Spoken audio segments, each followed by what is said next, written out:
we played last week, and it wasn't that long ago. Hooray! We had a friendly little encounter with some sewer rats, of whom had strange satellite dish-like devices attached to their heads, little helmets with little like antennae and blinking lights on them. You managed to capture a rat by luring it out of the sewers with some shmees and a very sturdy box that was built by our friend Dean here, with his handy rat trapping abilities from the 1800s America, farm life. Hashtag farm life. And after capturing this rat, there were several attempts made to remove the helmet from its head while it was trapped inside of the box. However, the last attempt didn't go so well, and it did manage to signal to its fellow rats that it was in danger, and the swarm came up from the sewers and surrounded y'all and attacked. You did manage to fend off this swarm of rats. Vi got in the killing blow by punting one of the rats into a nearby trash can and shouting, "Goal!" which is great. The rat that you captured is still trapped in the box. It made several attempts to escape, but it was only able to chew a small hole that it could barely fit its mouth through. At this point, it's still trapped in the box. Mikas has decided to run ahead to Babs's bar, the Jaded Cross, to distract her, because you mentioned wanting to bring the rat back to the inn to do some lab work on it up in your room. And one of the dead Moxley. ones too. And And one of the dead ones too. I need one live one, one dead one. There was some discussion about whether or not Babs would be okay with that. So Mikas has decided to run ahead and distract her so that y'all can sneak the rat into the bar. You will need to be very sneaky about it, though. Oh, that's right. My fucking keyboard's not working. God damn. Sorry. All right, hold on.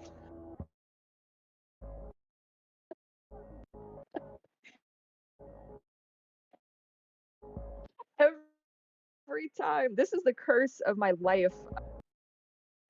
Okay, it says paired. We're gonna remove device.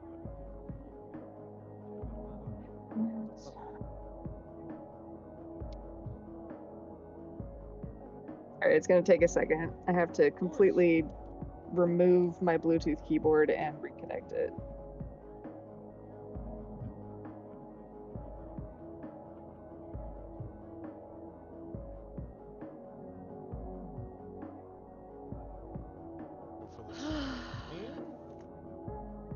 In the meantime, is there anything you would like to do at this time while transferring said rats to the inn, or anything else that you would like to do?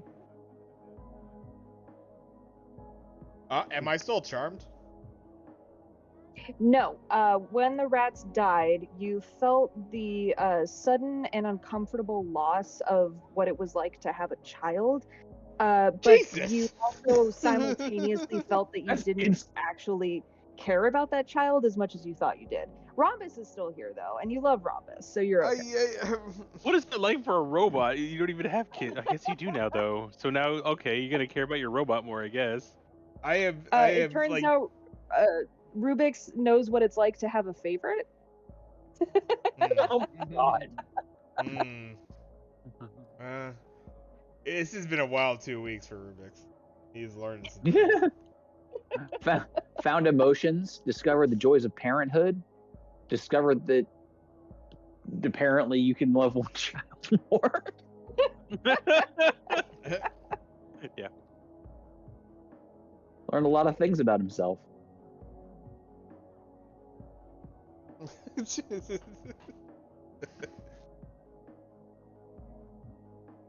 I was trying to think of a famous brother or sister that had more favor than the other, but nothing came to mind. Michael Alec Jackson. Baldwin and the rest of his Oh. Baldwin. Yeah. Rest of the Okay. Baldwins. See, yeah, it's so easy when you actually yeah. The Olsen twins. And then Wait, Oh my Elizabeth God. Olsen. Elizabeth We Olsen didn't and Oh the my hear rest of God. about Yeah. until she started becoming That's getting true. MCU money, and now all of a sudden they're like, That's "Oh, true. she's part of that Olsen family." You're like, "Yes, Oh, she was the forgotten not twin for the longest fucking time." And now you're She like, looks wait, look at me familiar. now. She's Wanda, yeah. Yeah, Mhm. she's fucking Wanda. Man. Ju- she's been in a lot of stuff though. Yeah. She just also happens to be Wanda. So- Terry Reynolds, who is You know what? Ryan I have a Reynolds' s- brother. I have a solution for this. It's Who's- funny. I Freaking am using Terry. a tablet. Yeah. And I have a tablet keyboard. Bada So- bing bong. So Here's what we're gonna do. We're gonna click. I It worked. hooray. All right. Problem solved. So All right. Anything you would like to do at this time before heading back to the inn?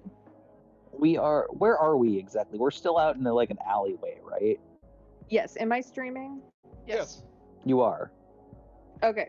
Then yes, you are in this alleyway, or not alleyway. It's just kind of a street. There's, a couple of passerby folks wandering around. The fight you had with the rats was uneventful in terms of other people seeing it or being involved in any way whatsoever. But there is just a pile of dead rats in the middle of the road here, with helmets on. How many of them do you think we can fit in the garbage can? How many are you willing to pick up and put in the garbage can? I have no issue picking them up. Then I guess get to picking. We'll see how many we can fill. I will fill up this garbage can with dead rats. All right. I Yum. come from a Let's race go. of snake people. You're lucky I don't eat one of the rats. Why am I- I lucky that you? like, I'm- I feel like that's a you expecting thing, you bro. to. About to say, like, yeah, we don't lose anything from that, bud. I don't know. I feel like there would be a hey, good hey. stomach check on me Moxie. eating a rat in front of it. I was gonna say Moxie for science. Where's Aisha? Aisha, should Moxie eat one of the rats for science? I mean, obviously he should for science. For science. We need to know how they digest for science. Yeah, just be sure to take the silly hats off them first, bud. Is Guys. there like a cell phone equivalent to me being able to record this to put on my whatever the TikTok equivalent would be in this world? I'm not an abomination. We're gonna guys. go We don't with eat early rats. 2000s era technology and say that you can have a small handheld recording Camcorder? device, Okay. Is it a flip which phone? you can then upload to some kind of database at a later time. So it's not instantaneous. Wi-Fi is not really a thing. Gotcha. That's Can fine. I do that with my eye? Yes. So Flip phone though. we're I like, think you'll still need an uplink though. Yeah, probably. Yeah. But yeah, you got to plug it in. This is yeah, is you like, have to have a computer terminal of some kind. I imagine Moxie's gotta probably have a pretty special one since he doesn't want to take his eye out ever. so we're talking like Not in character. late 90s, late 80s, early 90s cyberpunk here for the most part. Yeah, we're looking at Star Wars level technology. Like, it's kind of high tech, but in a different. Did anyone here see Maniac, the Netflix original series? no. Wow, that sucks for y'all. I'm sorry. It's a great fucking series. Fuck Jonah Hill, but he's amazing in that show. Also, Emma Stone is in it, and it's an alternate reality where 80s technology has advanced to like sci-fi level shit, but it's still 80s technology. So it's it's very analog, but like high tech at the same time. Does that make sense? Yeah. Okay. So we're kind Blade of Runner shit. Blade Runner, yes. So Star Wars, Blade Runner, Maniac, all that stuff. So like analog, but sci-fi, I guess. Dope. Yeah. All right. Let's Cool. go. Yeah, All so right. I will try to take as So- many of these rats as I can. Roll me a perception check.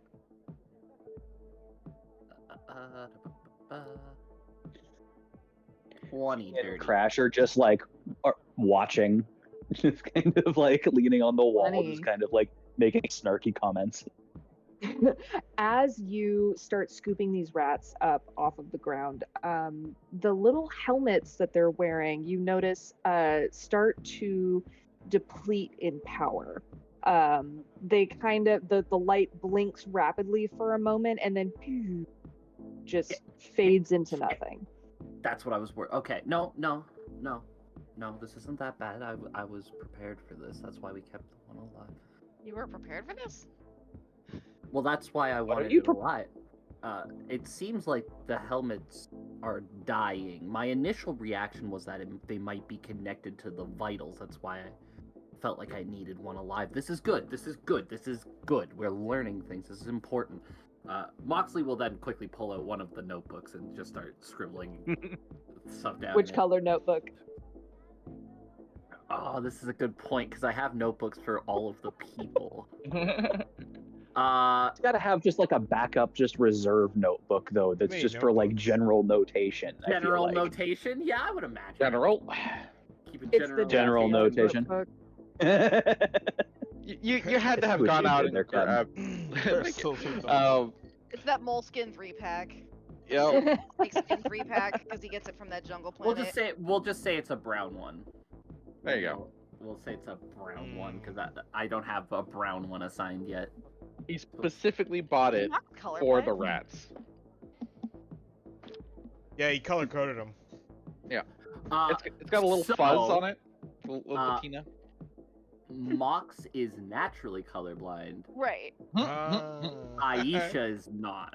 Got it. I was just like, how does Brock know the different colors? Mox is naturally colorblind. You are correct. Aisha is not. Interesting. So when both eyes are open, yes, it is a fucking trippy experience. There is a reason why if you ever saw, like if Moxie ever took back the hood, his left eye would be closed a lot. It'd be really an eye patch. Interesting. What we need to get him a monocle with that, like, with the colorblind lenses.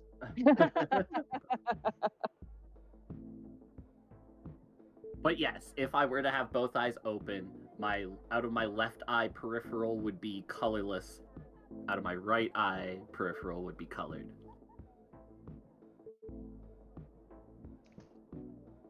But yeah. Alrighty. I will So pull out a you brown book for this one and start scribbling down hypotheses. I recognize that I do not have. Obviously, this is not inclusive in any way. They could just be running low on battery. However, it seems a little bit suspicious that they all seem to be dying at the same time as the rats die. And yet, our rat friend over there, can I check the one who's alive to make sure that his helmet is still working? Yes. Without your passive perception is high enough to tell that the light on it is still blinking, the rat is alive, and its little helmet is emitting kind of like, do you ever hear like the high pitched whine that like some electric devices make? Yeah. It's kind of making that sound. It's really subtle, but you can kind of hear it. The rat is still kind of freaking out though. It's still trying to escape this box. These seem to be directly linked to vitals. That one's still working.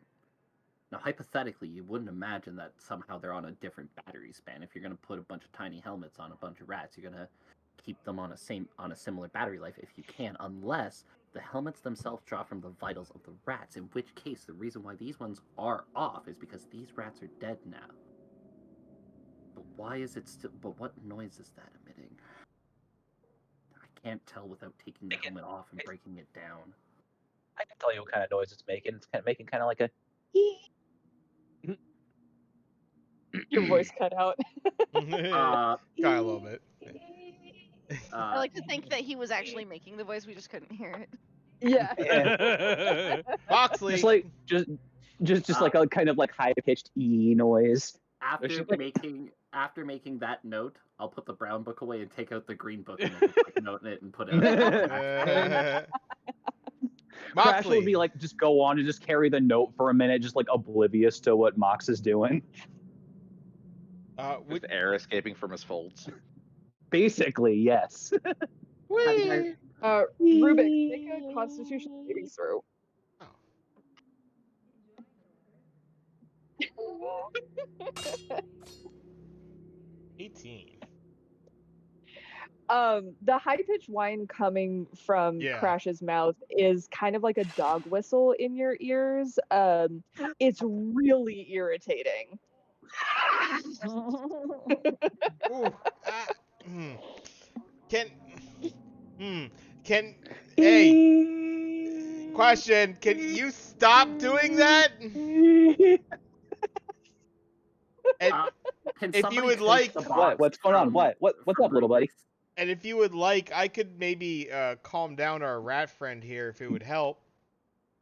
If you could, that would be fantastic. It would make it a lot easier for me to figure out what I need to figure out. I will cast Animal Friendship on our rat friend. His little morsel of food is all I need, so I potentially look at the part. You had that cheese earlier, right? The schmeeze, yes. Schmeeze. Smeege, that's right. Yes. The yes. shmeeze. For a The second, rat I thought you were was calling really the into rat a morsel. schmeeze. A little word for a second there, but you know. Here, let me give you a piece of meat. Don't ask questions. Friend, if I could. Let me try Yeah. this. So, Yeah, of course. this rat, under normal circumstances, may fall for your devilish charms with your schmeeze. However, the helmet seems to be impeding any influence you might be able to have over this rat.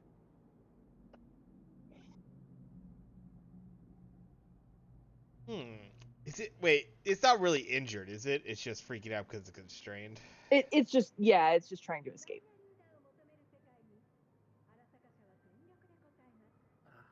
Well, let's get it back before it does any more damage to the box. And maybe I can start to figure out how to work with it from there. All right, well, you're explaining to Babs why we're bringing a garbage can full of dead rats and then one live one. I thought we were trying to sneak them past her. I mean, you could try. I don't know if you missed this part, but Mikas went ahead to Is running Jaded distraction, Cross. right? Yeah, he went ahead to distract Babs so you guys could sneak in with the rats. So let's go. I have my doubts, but let's do it. Virel, what are you trying to do?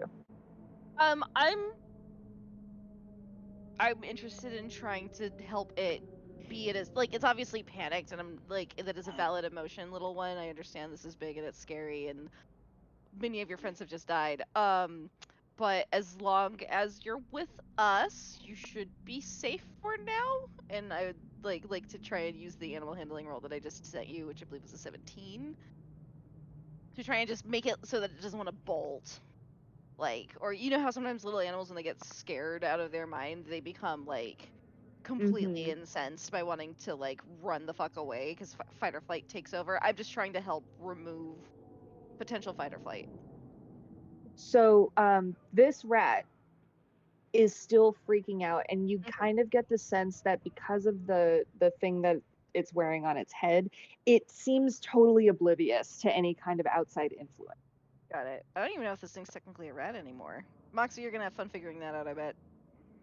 Oh, I will figure out, all right. And like a kind of weird smile comes across Moxley's face. Everybody here who's not Rex would be very confused. Rex would recognize that at this point, I'm in full-on experiment mode. Is he okay? First off, he's dealing with a bunch of rats. I'd rather not know, but yeah, he'll be fine. He'll figure it out. I seen that look on a man once. Yeah, Wasn't a 'cause good I can look. Because I can keep the one alive while still dissecting many other specimens. All the cats kept disappearing. I wonder if they've done anything to their insides as well. I wonder if I could find just a regular rat to hair sizes. Can That's we creepy go started. before Investigation he? later. Wait. Can Roll we me an go before investigation. he keeps talking? And the lights at night? Yeah, I'll do that. I'll do a quick investigation check on that one. Let's do it. 25. Wow. Okay. Hold on a second. What are we working with today? Today is roll me a d6 real quick. New day, new Ooh. outcome.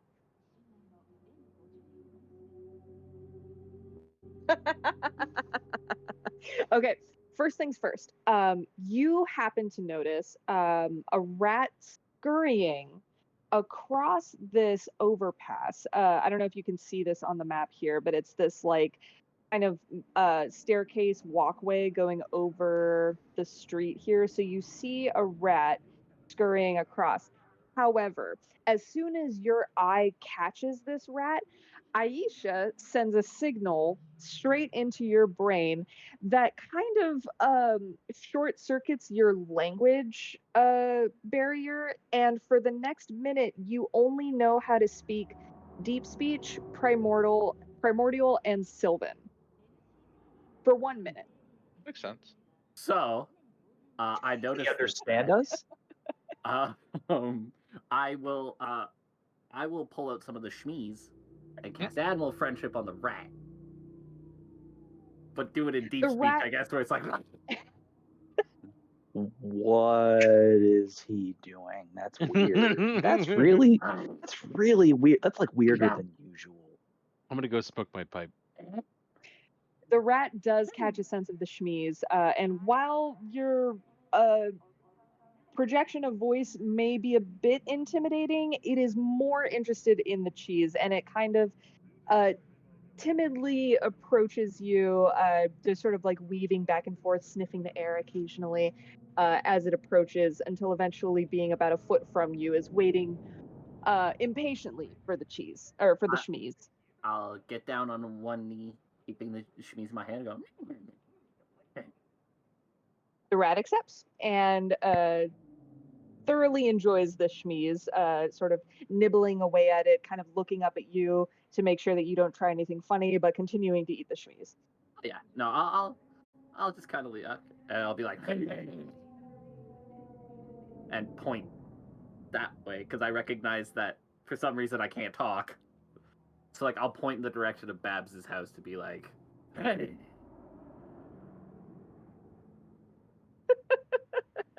So, I'm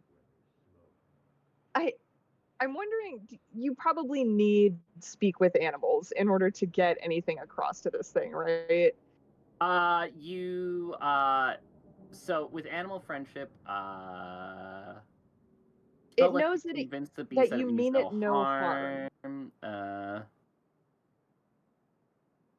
Yeah, You could just probably pick it up, like, and take it with you if you want. it just knows that I mean it no harm. It's a little confused, but it thinks you've got the spirit, so you hold out a hand and to offer to pick up the rat, and it sniffs around your hand a little bit and complies since there's shmees involved. And you can now carry the rat with you. She'll just watch all this happen and just be like, dumbest move you've made all day, little buddy. Good job, Laser Eyes. I don't know how you did it, but you did it. I have a rat in my hand right now. You see him reach for his backpack, then he stops, recognizing that he has the rat in his hand, so he can't write at the moment. And just kind of starts walking. How is it every day gets weirder after I become a slime ball?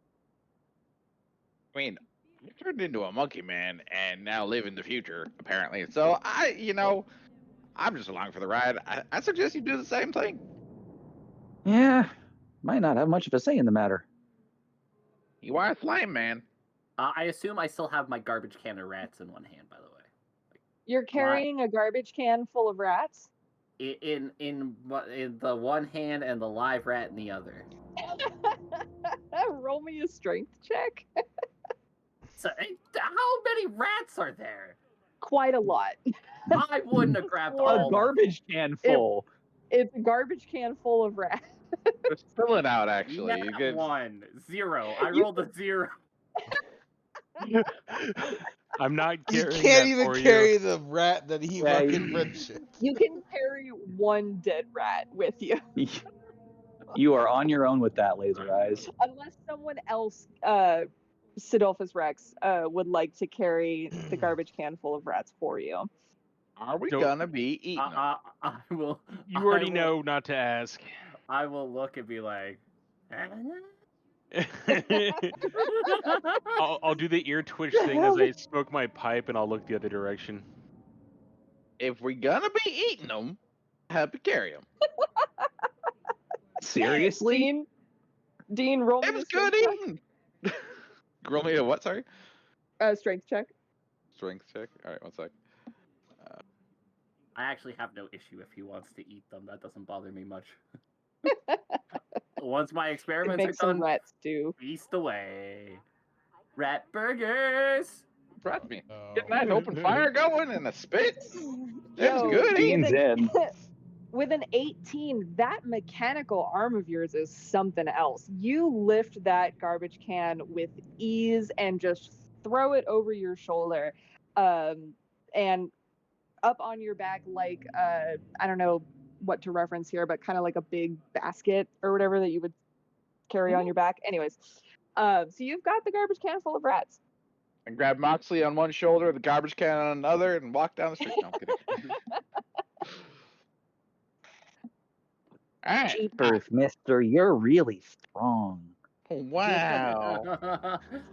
I don't know how you plan on getting an Jeepers, entire mister. garbage can of rats I was through. going for elegance.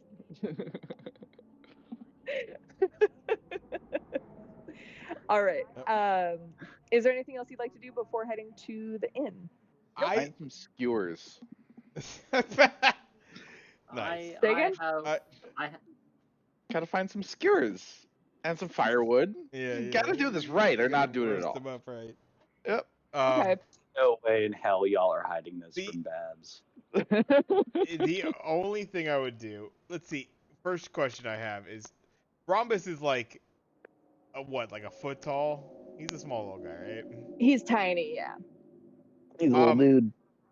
I'll feel him kind of being restless, maybe rumbling around, because I had him initially in like the chest cavity sort of thing. I have a small space in there.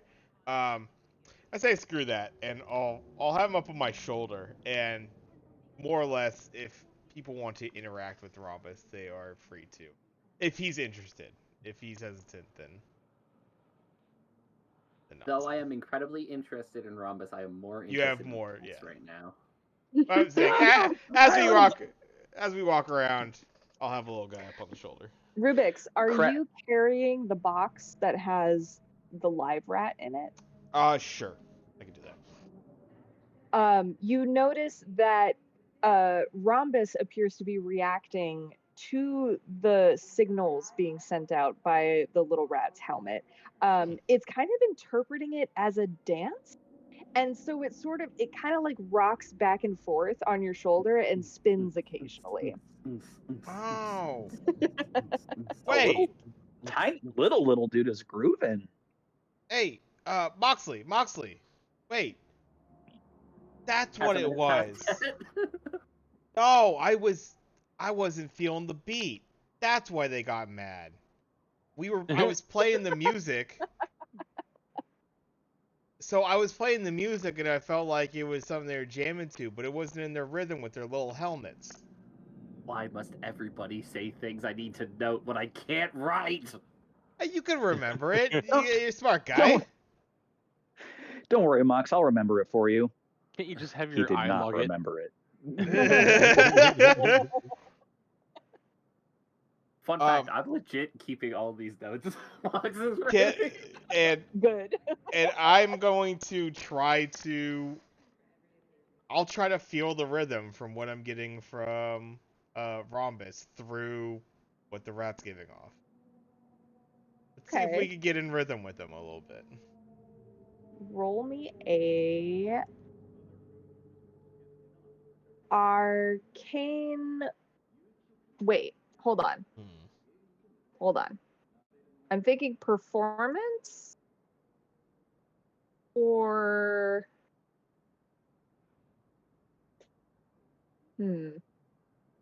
insight. Whatever he's gonna Let's do do, insight. Crash is gonna cheer him on. All right. That's what I'm doing. Performance or insight? Do insight. Because you're trying to determine if you can sense the beat. Yeah, with a 22, get it, dude. You're starting to feel that rhythm, and Crash, you were giving him that beatboxing emphasis. You and Rhombus are currently in sync. Hell Nice. yeah! Backstreet's back. All right. All right. Wrong band, but great spirit. Don't get it. All right, little dude, get it. Oh yeah. The rat seems to be entranced by the dance that you and Rhombus are doing. It's calmed down quite a bit. Taking it to the inn will definitely be a lot easier than it was before. Baby. Yes. Betcha, There we go. mushroom. Betcha, Wonderful. betcha, mushroom. Turns to Mox. Ghost. I see, little rat buddy. Your beat's a little bit more old school. I appreciate that.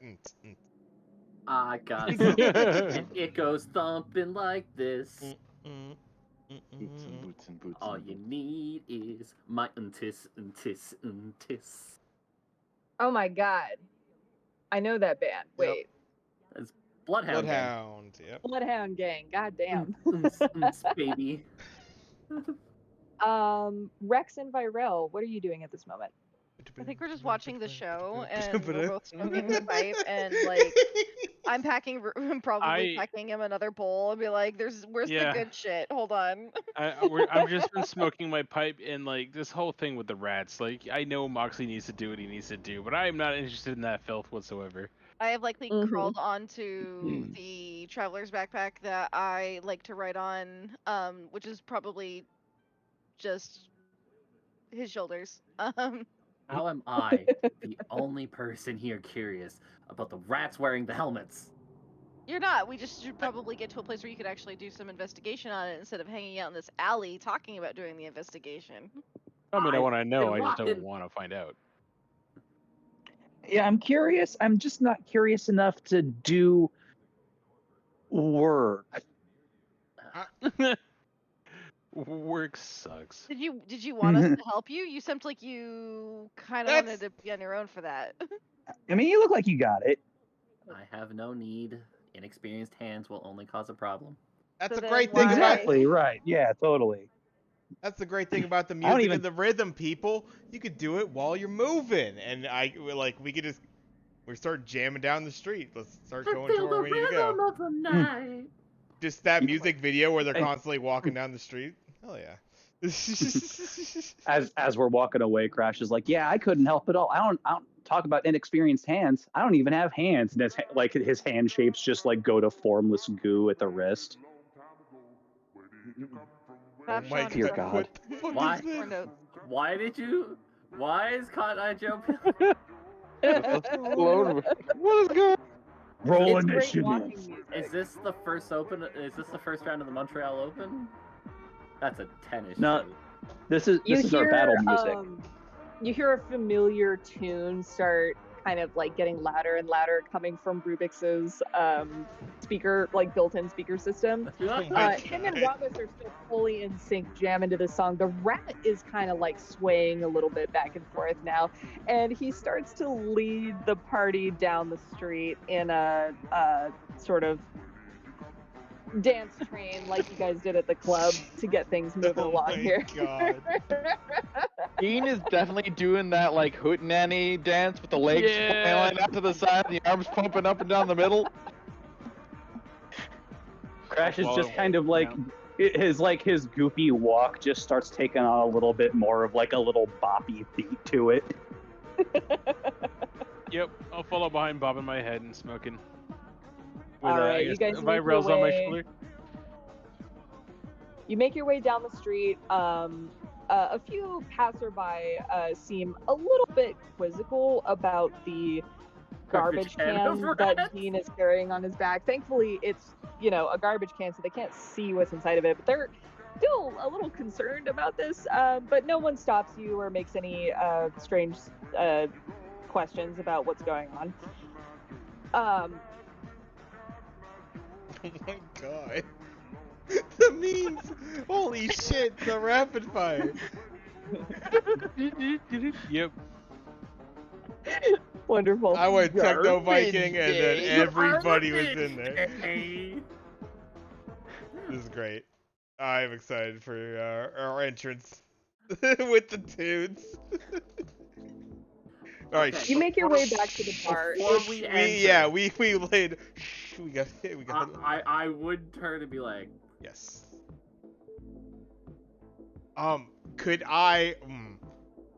No. Okay. Yeah. No. We turn off the music. Hopefully, we got our dancing out of our system.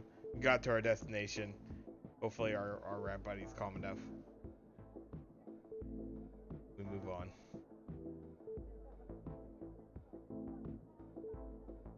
The rat No, has we all walk in definitely like calmed this. down. Yes.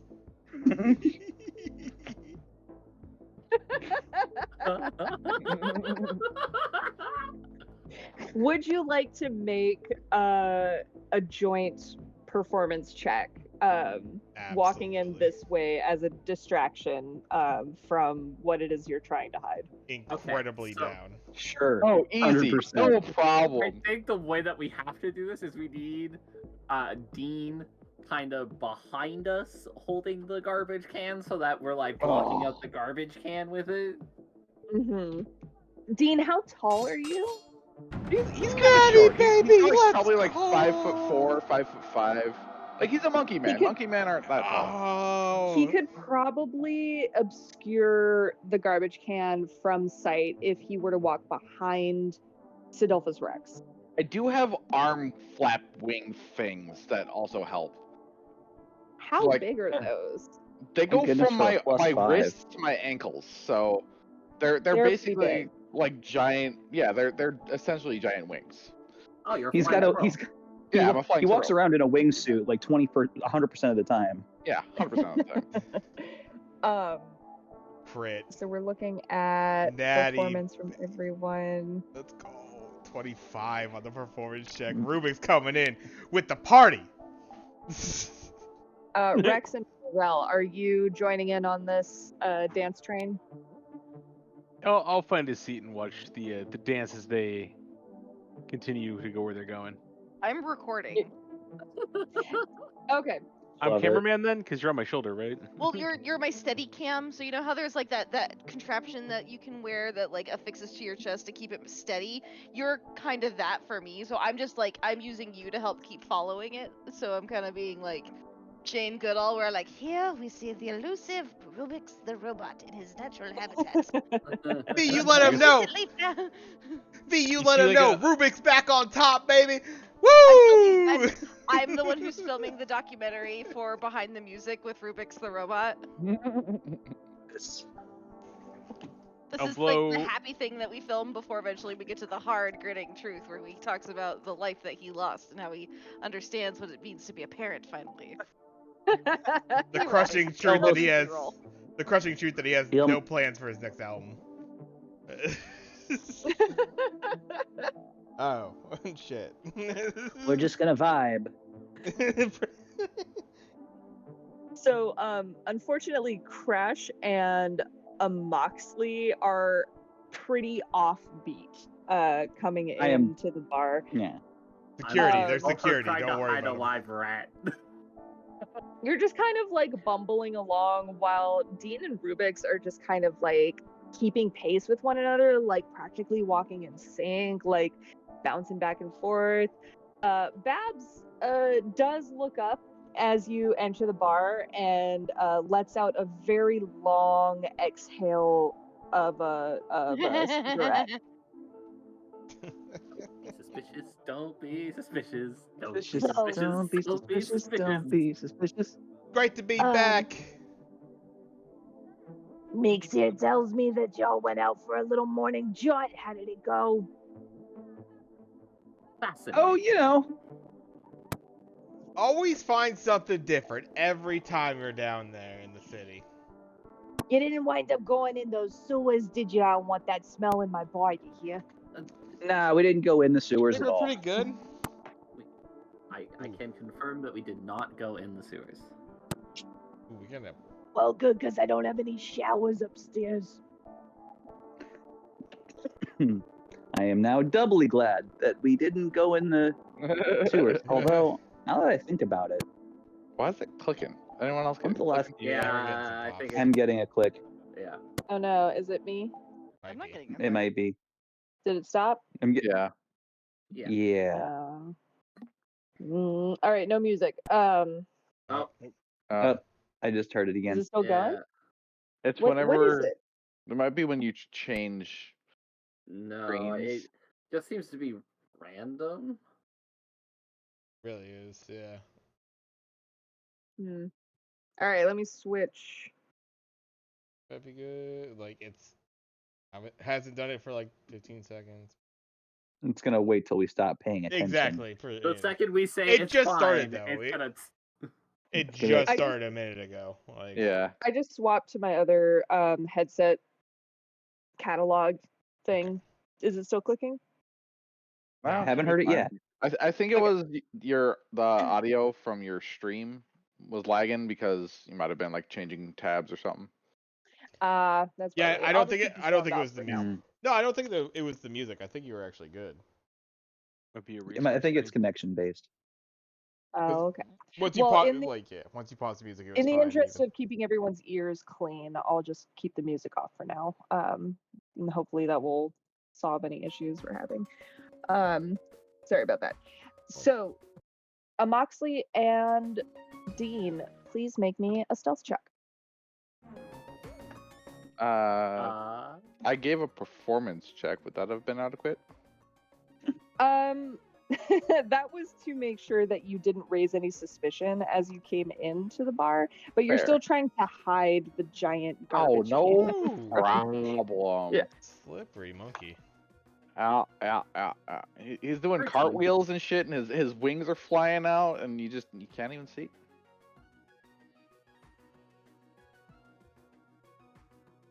Centrifugal force keeping all the rats at the bottom of it. It's great. Good. I'll try to distract Babs and keep her attention on Crash by just kind of like going on about like all the things we did on like in the alley. So man, it's really crazy how many things there were going on there. I mean, Mox, like you were just saying how weird the rats were, like how like the power source was linked to their brains, so that when they died, they definitely like stopped doing science-y things. So, and then this other, and then he'll just kind of keep going like that for a minute, just to kind of like, and like slowly like flap a hand at Dean, trying to like get him to move. Eh? Oh shit! All right. Babs is barely paying attention to what you're saying. She's just kind of like, yeah, oh yeah, and she's like wiping the inside of a tumbler as you're talking, but she's kind of been wiping this particular tumbler for the last like 5 minutes or so. She just seems kind of idly doing things while barely listening. Mikas also leaned in front of Babs to kind of join in the conversation and be like, yeah, oh yeah, we dealt with, oh yeah, and then there was that other thing. So the two of you are kind of talking Babs' ear off right now, and she's not interested in anything. So she's just kind of looking down, not paying attention, like, all right. The rest of you are able to just sort of slink past her without really causing or raising any alarm bells, and head towards the elevators to bring you up to the inn. Crash, do you want to stay down here, or do you want to go up with everyone else? After a few minutes, Crash will just be like, oh man, I just realized I left a thing with Moxie. I need to go get that thing. And then he'll just kind of like extricate himself from the conversation and rejoin the group. If there's one thing I'm good at doing, it's making a nuisance of myself with people who don't want me there. Before you go, Mikas will reach across the bar and say, "Don't abuse this," and pass you a room key for his room, since you bunked with him the night before. Wow. Who, me? I would Ooh. never. And then quickly Wasn't skirt me. out of the room. Alrighty, the room, rest of jelly you head into the elevator and up to the inn, which we have. It looks like it's saved where everyone was staying the previous night. Mikas is currently. Sorry, I gotta use my on-screen keyboard. Mikas is currently hanging out in the bar with Babs. So this Crash, if you feel like hanging out in here, this is Mikas's room. Moxley, you have the room with all the plants. Dean, you have this room with some kind of lab table in it and what looks like a bathtub full of blood. What the fuck? Don't talk about it. Don't ask about it. It's Fine. tomato Got juice. it. Wow. It's Is it fine. moonshine? He's got moonshine No already. one's been in here to clean these bathrooms in a really long time, apparently. Dean is definitely making some hooch with some blood that he found. Like, it's just happening. I'm Oh, sorry. God. Blood So you don't hooch? have What the to. fuck? You guys can go into any room that New you character name. feel like, but this is just where this is the rooms you were using last time. And Rubik's was out in the hallway. Mox would be pretty quick to like grab all the specimens into his room. Focused. I also See. really quickly, is there like a box or something, like a large box that I could put the live rat that I have in? So the live rat. Oh, the one that you have. Yeah, because I animal friendship one that doesn't have a helmet. It's an Yes. important. It's important. There is a terrarium-like box in the corner of the room, kind of like amongst the plants. Fantastic. I will Yeah. put the live one in the terrarium. And could I get Aisha to like look at it to see, like, do like a scan of it to see like if its insides look normal, or would I need to dissect for that? I'm not Aisha sure. does not have X-ray capabilities. Gotcha. Okay. That'd be really handy though. Yeah, that would Yeah, be a it little would be. OP. Perhaps you could find some kind of modification for your augmentation later on. We can talk about it. But as of now, she does not currently have that ability. Moxley's just put that in an Aisha book. He doesn't have a book for Aisha. His book is Aisha. Mhm. It's like, Aisha, remember to remind me to do this for Yeah. Okay. Gladly. Congratulations. No, Noted. Aisha would be like, not my brain. You remember it. I gotta do everything for you. It would help. She's Sick like burn. the maid robot from the Jetsons. Oh my. Rosie. Rosie. Rosie, yeah. The Krieger's AI from Archer. Mox doesn't really want to harm this rat. Namely because, they made a pact, an agreement that I was gonna animal friendship you on the premise that I mean you no harm, and I still do mean you no harm. So I'm just gonna leave him in the terrarium for now. And hope that I don't need him. You throw in the rest of the shmees with him to kind of Of course. keep him happy. Of course. Have some shmees, my friend. Enjoy. And yeah, the rat's just chilling, hanging out. So, first things first, I'm gonna take one of the dead rats. Take the helmet, or no, cut it open first. I need it open first. So you're cutting open the rat. Cutting open one of the dead rats carefully. All right. Very like this isn't like a let's just snip this thing open. Mox recognizes that obviously this thing has been modified. I'm like really nervous about releasing any kind of toxins, right? So like it's like a very slow cut. If anything even seems a little bit off, I'll pull back. Are the rest of you like hanging out in here as well. Absolutely. 100%. No, there's nothing else going, so Crash is absolutely going to annoy Moxie while he's trying to work. There's also Wow. a TV. Crash and Rex, you two are hanging out on the couch. Virel, you're kind of hanging out on Rex. All right. Yeah. The TV is on. It's just I- sort of playing whatever's on. Anime. Yeah, there's a local anime on. A commercial 80s. comes on for a comic book shop in the area. Crash, you recognize this comic book shop? Oh, dude, I love that place. They always get the latest Dayman comics. There is a Comic-Con convention happening in a couple of days that the commercial is announcing, and a bunch of like cosplayers and online personalities will be there. A bunch of comic artists and writers and panels and all that good stuff. Oh my god, they have Growflux. Dude, that guy literally drew Dayman Series 1. Issue 1. Who and what? What, have you never read the Dayman comics? What's a Thank you. Like a stand-up comic? No, like a comic book, man. Get with the times, dude. And Dayman is the best one yet. Dude, all right, we are going to this convention, and I am showing you the glory that is my favorite comic book. Ian is visibly Awesome. confused. Two things. I gotta bring up two things. First of all, in the memes, the fact that it was bam, bam, bam, like it perfectly lines up. The Dayman first, then the fucking song, and then Nightman, because it follows perfectly in the lyrics. Fantastic. Second thing, I would love to,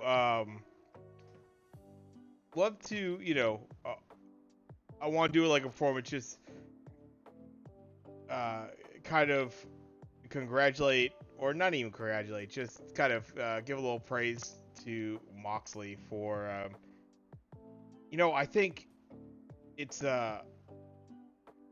wonderful you want to learn more about the creature sea. You know, these little guys, they're just trying to live, and you know, you might be able to find out something that, and I don't care if this is your intention at all, but it's like you might find out something that, you know, can maybe help them all around here, and I'll give you a just simply a little bardic inspiration for your experiments here.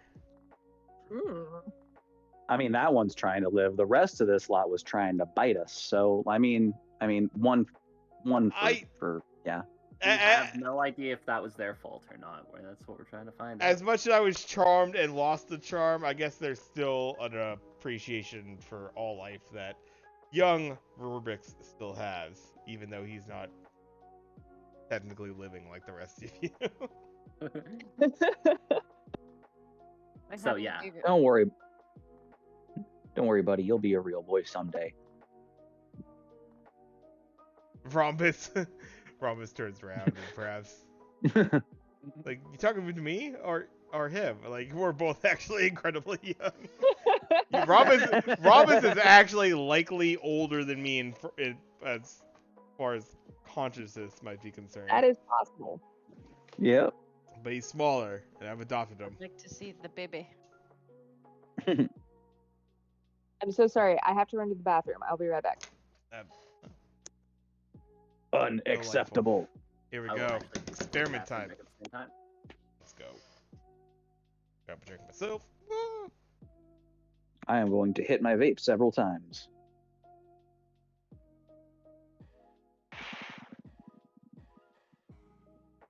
But yes, offers out there. If anybody wants to interact with Rhombus, they are more than welcome to. Oh yeah, no. Crashwood is also enamored with tiny little Rhombus. So I'm a hippo, and I got a pipe, I'm and a I like hippo to with- smoke it. Yeah, just end it. Dude, I'm a hippo.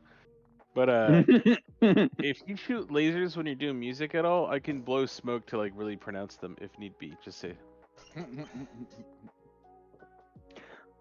smoke screen. I know my most recent performance role was garbage, but I do have a +5, so I think next time we do a group performance check, it's gonna Oh, be damn, really you have good. +5? Okay, well. Oh yeah, no, Crash is a performer. I dumped a lot into charisma, so I have like +5 for persuasion, +5 for performance, +7 Charismatic for jelly deception. man, huh? Okay. I am a very charismatic jelly man, and I can lie through my non-existent jelly teeth. Also +7 sleight of hand because I'm a little thiefy boy.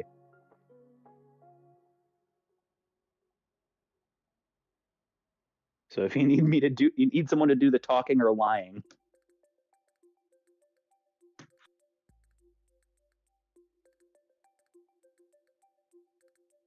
That's pretty good.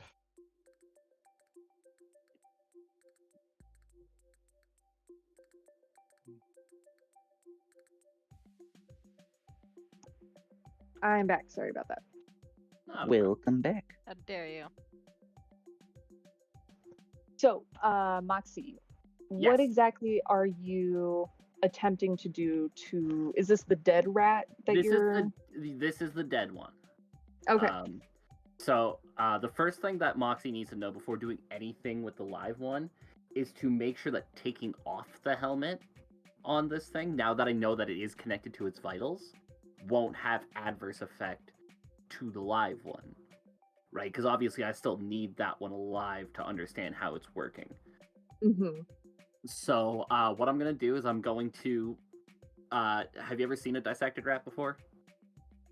That's kind of what I'm aiming for. I can imagine. Yeah, you like pull open the corners. Yeah, pinned back arms and legs, right? So that the belly's wide. And then a small singular cut across the abdomen from about collarbone, what would be human collarbone height, down to right about below the stomach. Before you even put the knife to the rat, Crash is like, ew! Quick question. Yes. Are you dissecting the rat before removing the helmet? Yes, I need to see specifically how the helmet is reacting, right? Because again, if the helmet, like hypothetically, if I take off the helmet and open the rat, it's still just a dead rat most likely, right? However, the helmet's connected to its vitals. So Moxie's hypothesis is that it's somehow woven in to the vital system, but he's not sure how. So the easiest way to figure that out is to open up the rat with the helmet still on and see if it reacts to anything that he prods with. Okay. Guy's kind of fucked up. Getting a little in depth here. I've never dissected a rat, so I don't know exactly how their anatomy works. But actually kind of close to people. Rats. That's why the reason why rats and frogs are used so much in experiments in like high schools and stuff like that is because they are anatomically very similar to us. Okay. They also reproduce really quickly. So if you think about human insides, shrink them down to rat size, you're roughly correct. We're having fun, yay! Okay. Rex, what are you smoking right now? Something not strong enough. Rex, where's the good stuff? And what is this? Do you have a name for that stuff you just handed me? No, I don't think I have anything that's strong enough to deal with a live dissection of a sewer rat. Excuse can me, I go dead downstairs? dissection. Sorry, I don't think I have anything strong enough to play voyeur to a dead dissection of a rat. I would hope you weren't doing it alive. Can I go downstairs and see if Babs has any good weed? I'll come with you. She was smoking something earlier. She was. Yeah, you two can head downstairs to the bar. I'm just gonna move you over here for now. I will as they leave, I am doing a dissection, but know that there is now more notes in the purple and pink books. While you are dissecting the rat, you don't see any kind of connective devices inside of the rat's abdomen. Roll me a perception check. What's your passive perception? Is it like 15? My passive perception is only 12. My passive investigation is 16. 12 for my perception check. 12's good enough.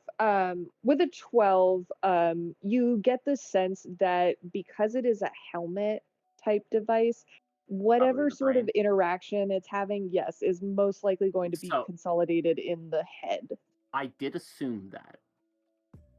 But what I wanted to do was I wanted to use like very fine needles and kind of like poke at the internal organs to see if there's any reaction, right? So like if I poke at the heart, for example, or the sacrum, or the intestines or something like that, is there any reaction in the helmet, or does it not react at all? The helmet is currently disabled, so it's not reacting to anything.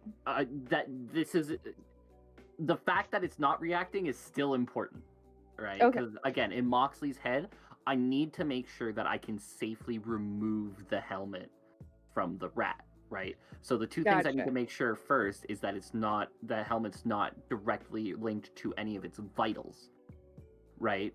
So hypothetically, if I were to poke the heart and there would be a reaction in the helmet, I know that the helmet has a link to the heart of the rat, and I can't take it off.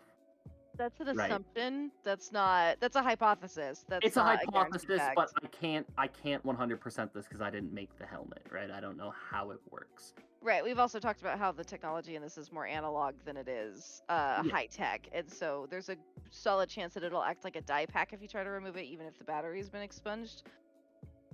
Yeah, but that's think, why like, my next experiment is to lob off its head and do a lobotomy. I'm thinking like Johnny Mnemonic stuff. Like Shutterman. Okay, so now that I have the hypothesis that it's not connected to the inner organs, we need to lobotomize this rat. literally every time you do something, Crash is just like, ew.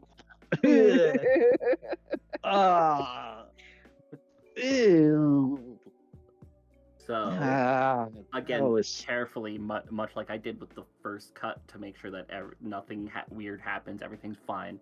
Slowly, I'm gonna take off the head of the rat. So, assuming that since Mox is going super slow during his dissection process, could we have talked to Babs? Yes.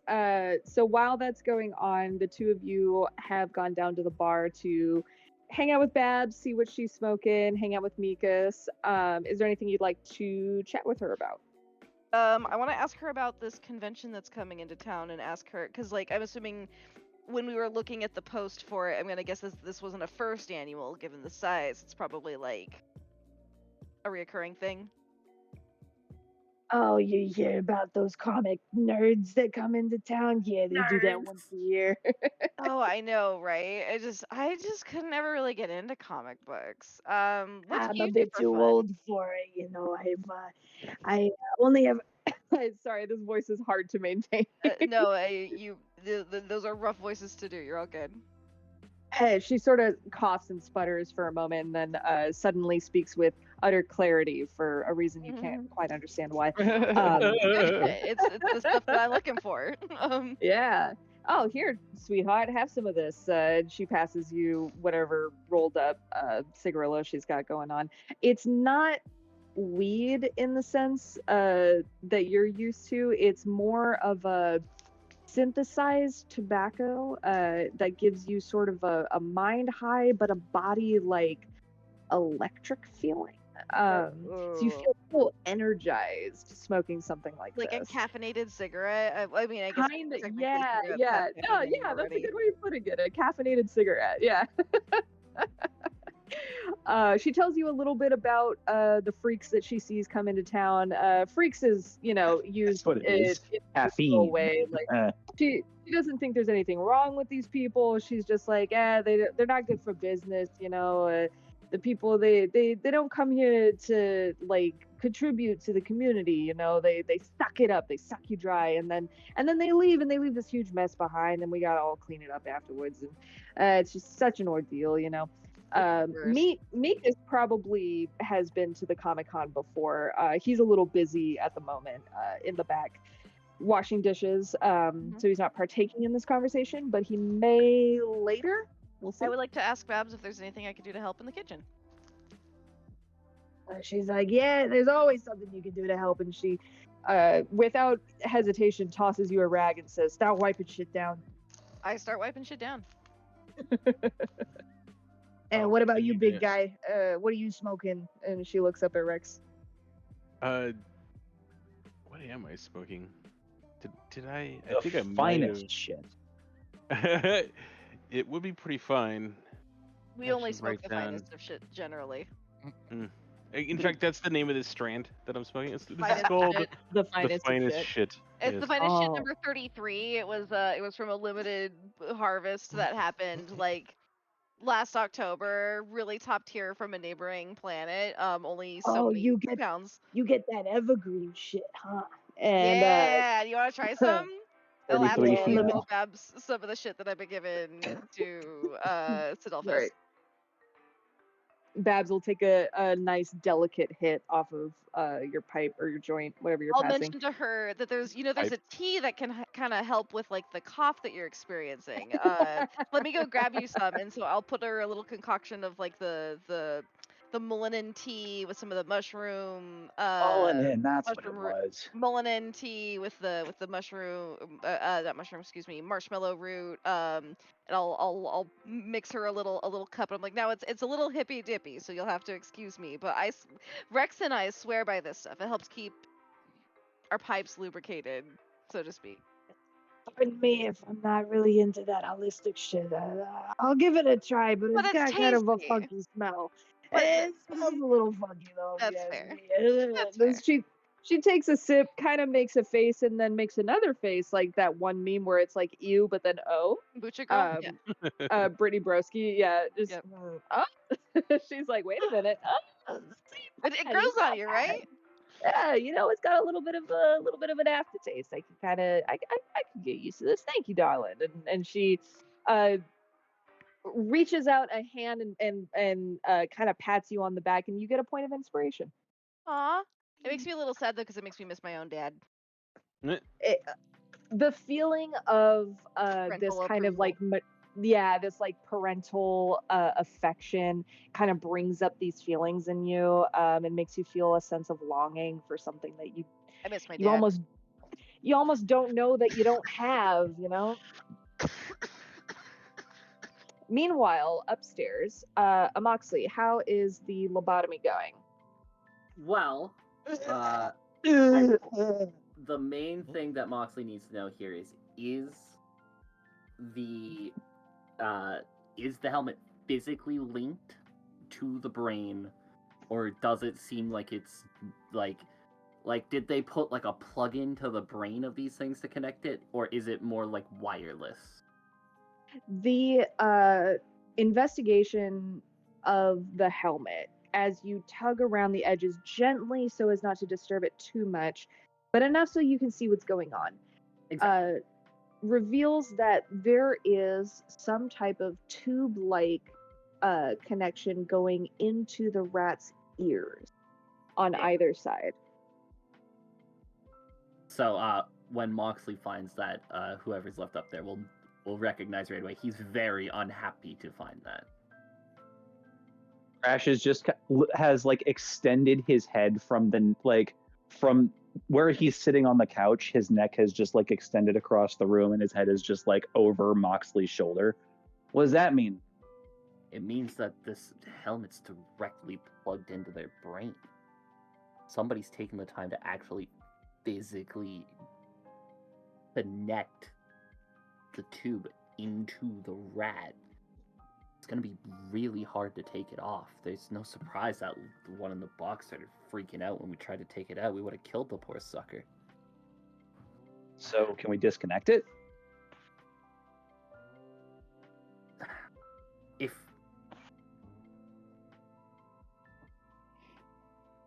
If we were maybe able to cause the helmet to let loose on its own, it might do it in a way gentle enough that it doesn't disturb the rat's cerebral cortex, but that's a huge stretch, and I wouldn't even know how that would happen.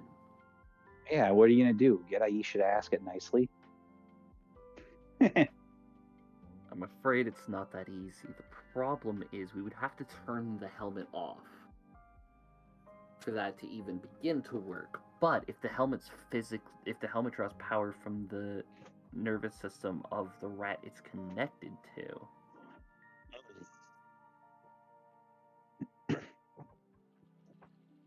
Could we short the helmet out? I don't know. if this was powered by something other than the rat, suppose we could. The problem with shorting it out would be we could fry the brain. Right? Because it's a direct connection in there. Whatever believe we do to I the helmet just- is going time to affect remove. the rat.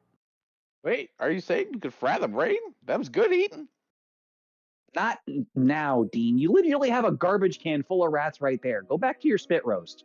Yeah, but it's hard to fry a brain, okay? And sometimes they pop a little bit. No. Yeah, all right, cannibal man. The problem is, I really need that one alive. Truly understand how this works. I need to see it when it's working. Maybe if I can figure out the inner workings of this thing, I can figure out a way to safely take it off. It's my best guess right now. So with that, Mox will kind of start to take a look at the helmet and kind of try to take the pieces apart and see if maybe there's something in there that I can find that might be able to save this rat. While taking apart the helmet, Aisha recognizes some of the circuitry going on in there, and it seems like there is some kind of waveform transmitter. I hope those words made sense. Like a I got it. sound, like a sonic emitter sort of thing. This is a sonic device. These rats are being controlled remotely by sound waves. Somebody is controlling them. Maybe. Well, I didn't think they put the silly hats on there to, make a fashion statement. Although they are kind of fashionable. My initial thought was that they were being used as some kind of GPS, right? They were somehow being used to collect data that way, but this is emitting sonic waves, which means that hypothetically somebody is picking up the sonic waves and can then reverse the waves back this way, although you'd have to have a hell of a range on that thing for us to not have seen it. However, if that's the case, could we... Hey Rubix, can you roll me an insight check? Yeah, I mean, I was about to speak up. I wanted you to complete your thought. I think Ray's about to say the same thing that Mox was Yeah. thinking there. Well, Mox, go ahead and say it. Perhaps if we can create a noise that works at a frequency opposite of this, it could short the whole thing out, turn the helmet right off. Right? If we can figure out the wavelength that this produces at and produce a sound that then negates that wavelength, that plays either on the same wavelength or the wavelength counteractive to it, the wavelengths will cancel each other out. Well, I mean, suggestion, kind of like raised his hand, like, it seemed like little guy was getting into the groove earlier with us, kind of overrode any potential... Or he was picking up on it. Exactly. So And maybe if we're able... it, So maybe that might be the safest way to be able to remove the helm from him as well. If we're able to confuse the signal... we can reverse engineer. Exactly. So we just need to find the opposite of... Ah, Jesus! Stop! No! Ah! God! No, that was pretty good. Can do it again. I've never heard someone so... Yeah. At that moment, Mox will kind of walk away from the table for a second and pull out the silver book and make a note in it.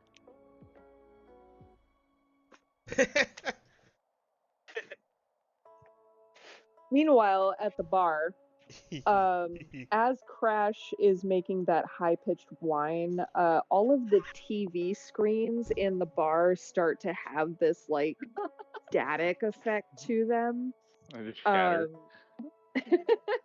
No, more just like interference, like when you point like a microwave at something. I don't know. But just it kind of gets a little bit of interference, and V and Rex, you both kind of feel like it felt like there was this like high pitched whine for a second, but you can't quite tell exactly what that was going on. Babs, on the other hand, could hear it. She's got some kind of sensitivity around this thing, and she cups her hands over her ears and goes, "Blast it, what is that sound? Hey, go up there and make sure they're not messing with my satellite dish." Captain, and then I'll dart upstairs quick as my little monk fast feet will carry me. You just walk into Crash, just still making that note, just ee. Jeez. Rex, would you like to? Babs Y'all need to quiet it down. What are you guys doing in here anyway? Science. Well, Mox is still dissecting rats. Well, Bab says we need to quiet it down. Well, that can be done. The noise wasn't really for anything in the experiment. It was a certain somebody deciding to do things. Look, I'm just trying to help, man. Where is he? You Rubik, screed that. Can you make me that insight check? Yes. 14. Like, y'all are the ones saying that we got to find the opposite of the noise. So, like, I figured we'd want that. It's like a frame of reference. The little guy can pick up on the noise already. We don't need it amplified. Because of the nature of the sound being transmitted to the rats via some kind of satellite, you get the sense that you may be able to track the source of that sound wave if you can intercept the signal. Hypothetically, because I had thought about this, do you think with the pieces I have near me and the information I have on it, I could create something that could maybe pick up on that sound and trace it, like recalibrate it? Rubik's actually would make a great soundboard for that sort of thing, or a signal receiver. So I would turn to Rubik's and go, hypothetically, if I were to give you an audio sample, would you be able to trace signals of a similar frequency? I understood every word except hypothetically, but yes. He's only like 2 weeks old. He's never heard hypothetically before. Good. Good news. We don't have to kill the rat. Hooray! Hey! However, I would like to leave the helmet on it for just a couple more minutes. Mox is kind of nervous still about taking it off, because he saw that there was a direct link into the rat, right? It's one of those things where it's like, yeah, it's great that I can shut it off, but I need to make sure that I still have a way to take it off the rat without hurting the rat. Are you talking about the dead rat? No, the live one, right? Because we okay. want to take the helmet. We want to take the helmet. We have one live one and a garbage can of dead ones. Yeah. So, have you removed the helmet from the dead rat yet? Yeah, I've taken the helmet off and Okay. got all of the grossness out of the tube that was in it initially, because I would imagine if you stick a tube into the ear of something to directly connect to the brain, there's going to be some ickies in there. Based on what you saw of the helmet when you removed it from the dead rat, there wasn't any kind of like ink pouch situation going on. Like nothing blew up. There wasn't a trigger that was pulled. It was more like little wires that were just kind of like wrapped around the brain, just sort of like slid off. Like Got you. like So it's not like an inserted thing, but more like Yeah. Okay. So once Mox figures that out, the you wire- will notice a bit of a sigh of relief from him, because Mox doesn't really want to kill the rat. Right? Like, bad faith to kill your experiments if you can avoid it. He's got some morals to him, huh? The first scientist I've ever met to. I mean, no morals. You lose test subjects. They're expensive. You may or may not That's fair. notice that Mox is a bit of a test subject himself. And therefore, I think. Sorry. might be okay saving some test subjects if he can. Literally, like half of us have origin stories that start in a lab. I know. It's a little. To be Not fair, gonna lie. I didn't start in a lab. I mean, neither My did dad I. I spawned in a lab, but like didn't come from you. I just got an eye put into my empty eye hole socket. I'm a rapper. Like Beep boop! I'm a You robot. sure are, buddy. Yeah. Made in a lab. Rex is like, I don't know what the fuck you guys are talking about. All I know is smoke weed Every day. every day. They, So yeah, knowing that, Mox would then be comfortable beginning the process of trying to take the helmet off of the rat. So, with a delicate hand, because you've done this before on the dead rat, you knew what to expect. You do feel a little bit of resistance as you start to remove the helmet. The rat kind of squirms and twitches a little bit, but it seems ultimately unharmed. The little tubes and wires just kind of slip out of the ears, and the helmet does a similar rapid blink and then pew, powers down as you remove the helmet. There you go, little guy. That'll be better. The rat seems very disoriented, as if it just woke up here and doesn't know where the fuck it is right now. I know that look.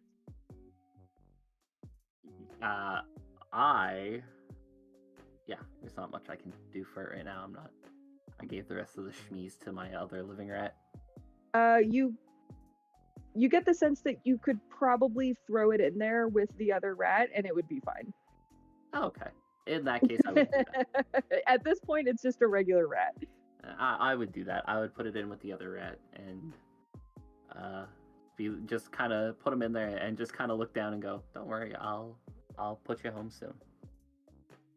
The two rats have a meet cute as one of them is munching on the schmees and the other now enters the terrarium. Looking around cautiously, they lock eyes for a moment and music swells in the background. Oh no. What a Wait a strange minute. encounter that Damn. these rats had meeting here like this. The new rat in the terrarium cautiously approaches, requesting some of the schmees from the other rat. It very abashedly looks away and holds out a little rat palm with some cheese in it, blushing as it gives the new rat some cheese. These two are having quite a little flirt moment. Aw. Look at you.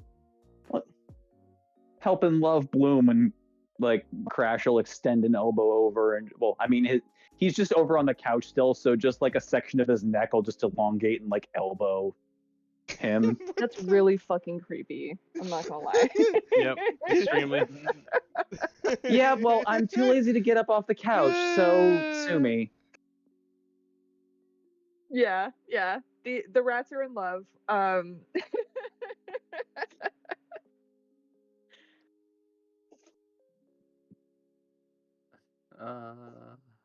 You know dissect what? them. I'm okay with this. They've had a tough time. One of them has, anyways. The other one I don't know about, but it's a rat. It probably hasn't lived the best life. Love can bloom even in the terrarium. In the meantime, I would likely get to working on trying to create the sound wave needed for Rubik's to train. Using the helmet, I have plenty of helmets. I can break a few if I need. Oh yeah, you've got tons of helmets to work with here. So this will take a little bit of time. Yes. You're gonna spend some time trial and erroring your way through this using Rubik's soundboard. I don't know shit about electronics and sound. Cynthia, maybe you know something. Why would I know something? I don't know because your dad works in I don't know. I would say, like, I think I have a little bit of knowledge on wavelength, not a ton. But the way that I would think this would work is we would take some of the helmets that I haven't broken yet and just play different wavelengths around them and see if there's any kind of reaction to a wavelength. And if there is, that's likely the one that, bang, there's our win. Right? And the only Rubik's thing would be is, familiar with the beat. the only thing is that, sorry, go ahead. yeah, I would need some way to power it up, but at this point, knowing how it works and like how it connects, I just need something that produces any kind of electricity that can react to it. Potato would work. Sure. With I mean, given your current location, you could probably pop down to the kitchen and grab a couple of random assorted vegetables behind Babs' back. Actually, she's V, if you're still up here, can you grab me a potato? I'm not your errand person.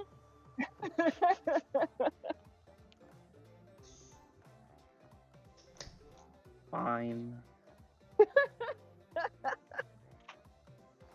Good.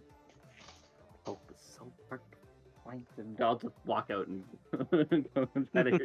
go grab some vegetables. He's never gonna learn if he doesn't learn to ask please first. That's all I'm saying.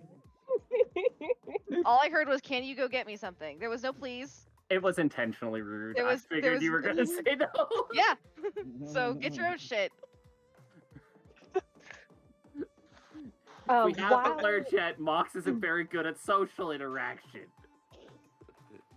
And sorry. Confirm. No, you're good. While Moxley is collecting vegetables and doing experiments, y'all have some downtime. If there's anything you would like to accomplish at this time. I wouldn't mind sharing some weed with Babs. Oh yeah, y'all are toking it up. It's midday. A couple of regulars have strolled into the bar at this point, ordered their rounds. They're kind of hanging around, sort of chatting idly. Is Mikas helping out? Mikas is currently in the back. He's going to be washing dishes. Okay. Sorry, I haven't had any word from Ryan yet, so I don't know if he's going to be able to join us. He's fine. He was meeting with one of his Burning Man people to help fix a bike, and they were supposed to meet at 6. The guy didn't show on time, so he didn't know like how long it was going to take. So it's almost 9 o'clock. I told him he could feel free to join us whenever he got back. So I don't know. Maybe something came up and he just wasn't able to get back in time. But we still have another hour or so. At this time, he is Mikas is just bussing tables, making drinks, taking orders, that sort of thing. He works around the bar to help Babs out in exchange for having a place to stay. So like this is a pretty average day for him. And Babs is an open book. She is lax as hell, smoking it up. She is probably the chillest you've ever seen her. Granted, you only met her yesterday, but this woman has chilled the fuck out, baby. This is the good stuff. She says, "Oh, you got that evergreen shit? Oh boy, that shit is good. I haven't had evergreen shit since I was, oh, you don't even want to know how long it's been, honey. And Babs is a half elf, Oh, older woman with much like speckled gray. Like she's mostly gray with a little bit of like speckled black in her hair still. A bit so probably like short, and 120. I'm guessing 50. she's Somewhere in in her upper years for sure. Yeah. She mentioned when you first met her, I don't know if you remember this conversation, so I'll give you the notes there. She mentioned that she isn't a huge fan of the uh, what are they called? I can't even remember the name of my own dudes. The temple guys, the protectors of the sun. She's not a fan of them. She used to work for them. And she mentioned that in one of your previous conversations, and she says, "I don't trust those guys as far as I can throw them. I used to work for them. They're a bunch of bastards, if you ask me." Bastards, huh? I'll be sure to stay clear.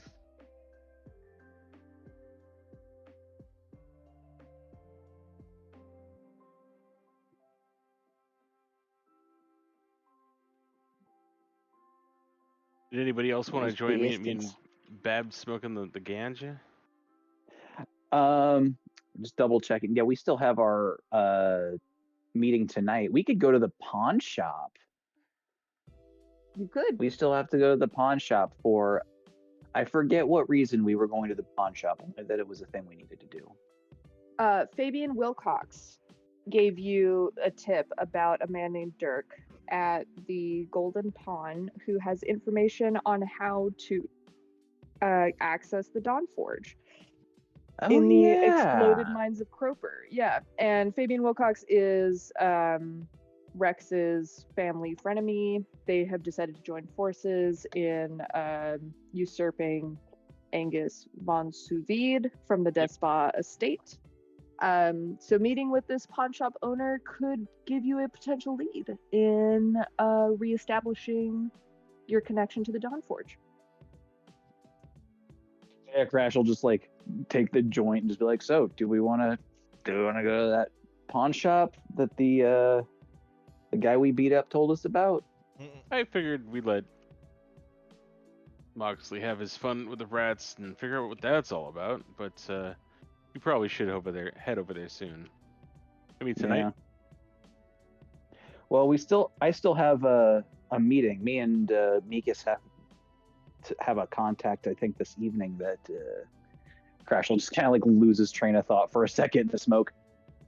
That right, no, there was a job from the Dark Striders, and we were supposed to meet our contact this evening. I hope Mikas can get off his shift before then. Sheesh. It's about early afternoon at this point. It's like 1 or 2 in the afternoon. Your meeting isn't until 9 p.m. So there's some time left before meeting with them. Well, we could go and annoy Moxie more, or we could go to the pawn shop.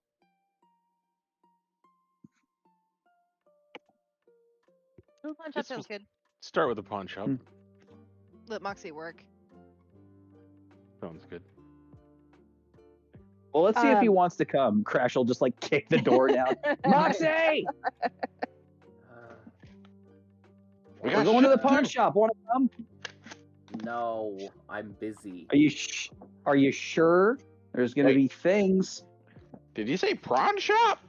Love me some No. No, pawn shop. There's no prawns. You literally just ate.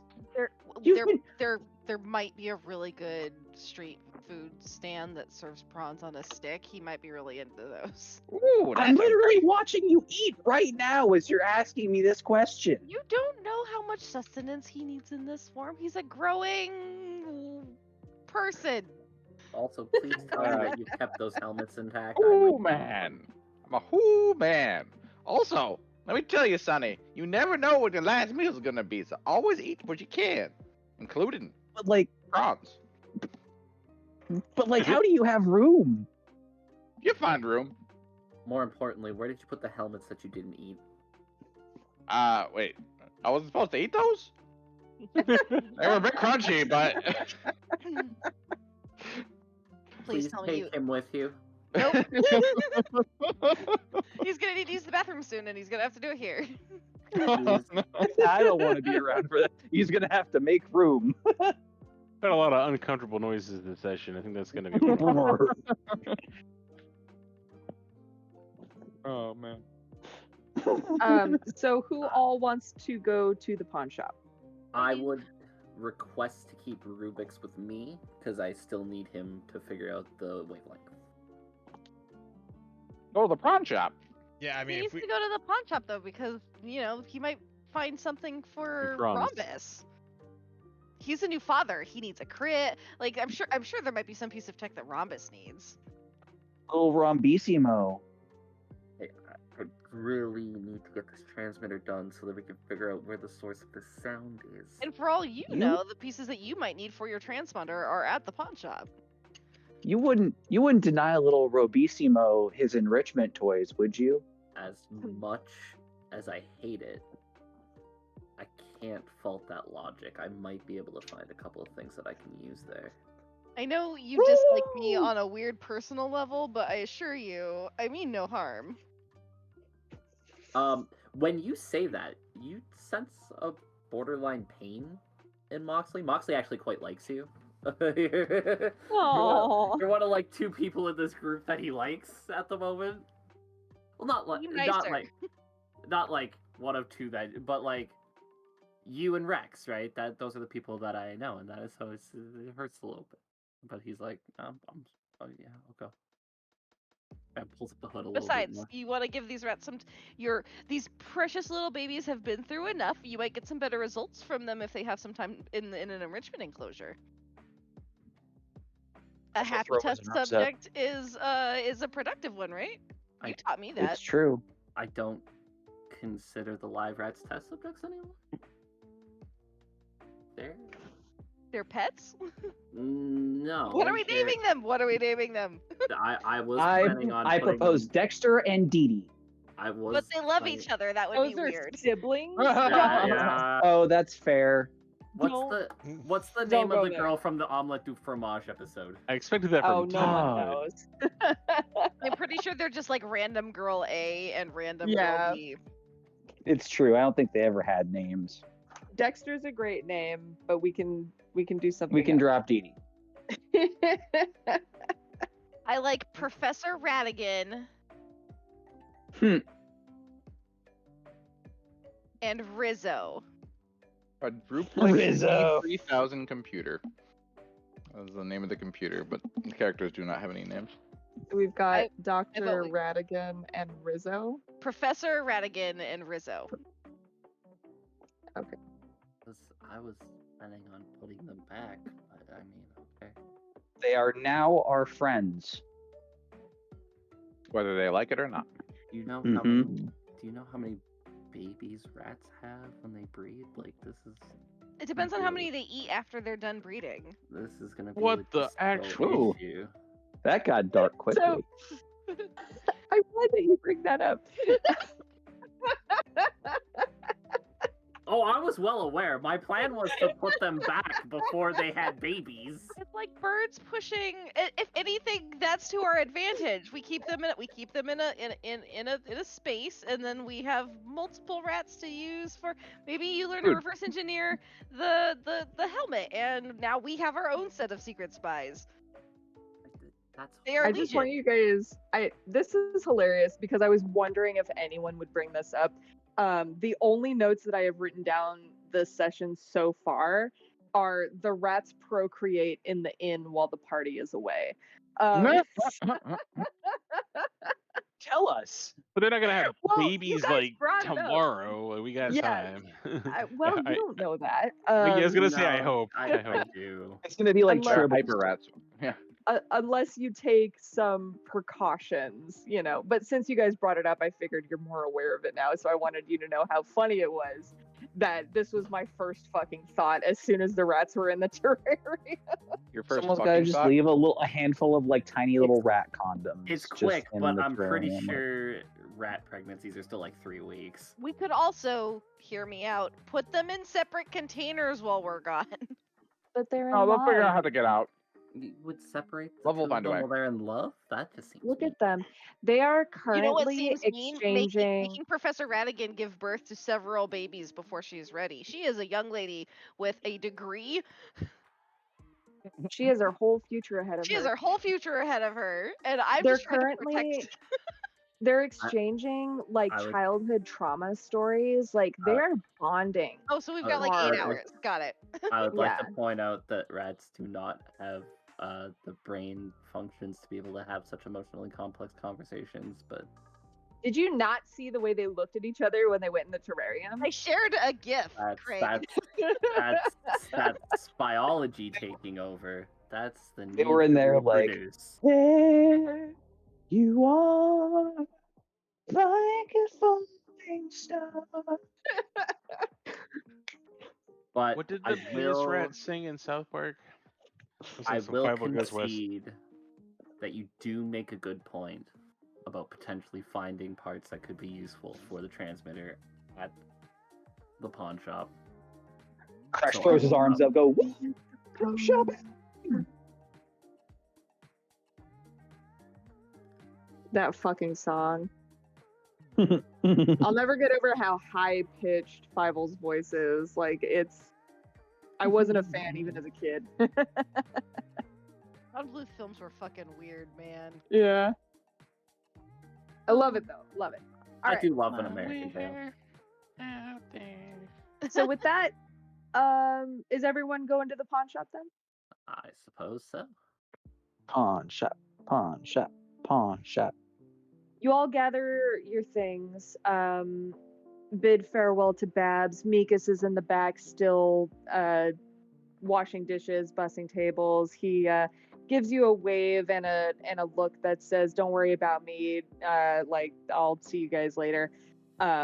And you make your way downtown. Oh my god. Walking You saw fast. all of it. Way downtown, walking fast. Walking fast. You finished the line. You said the whole thing.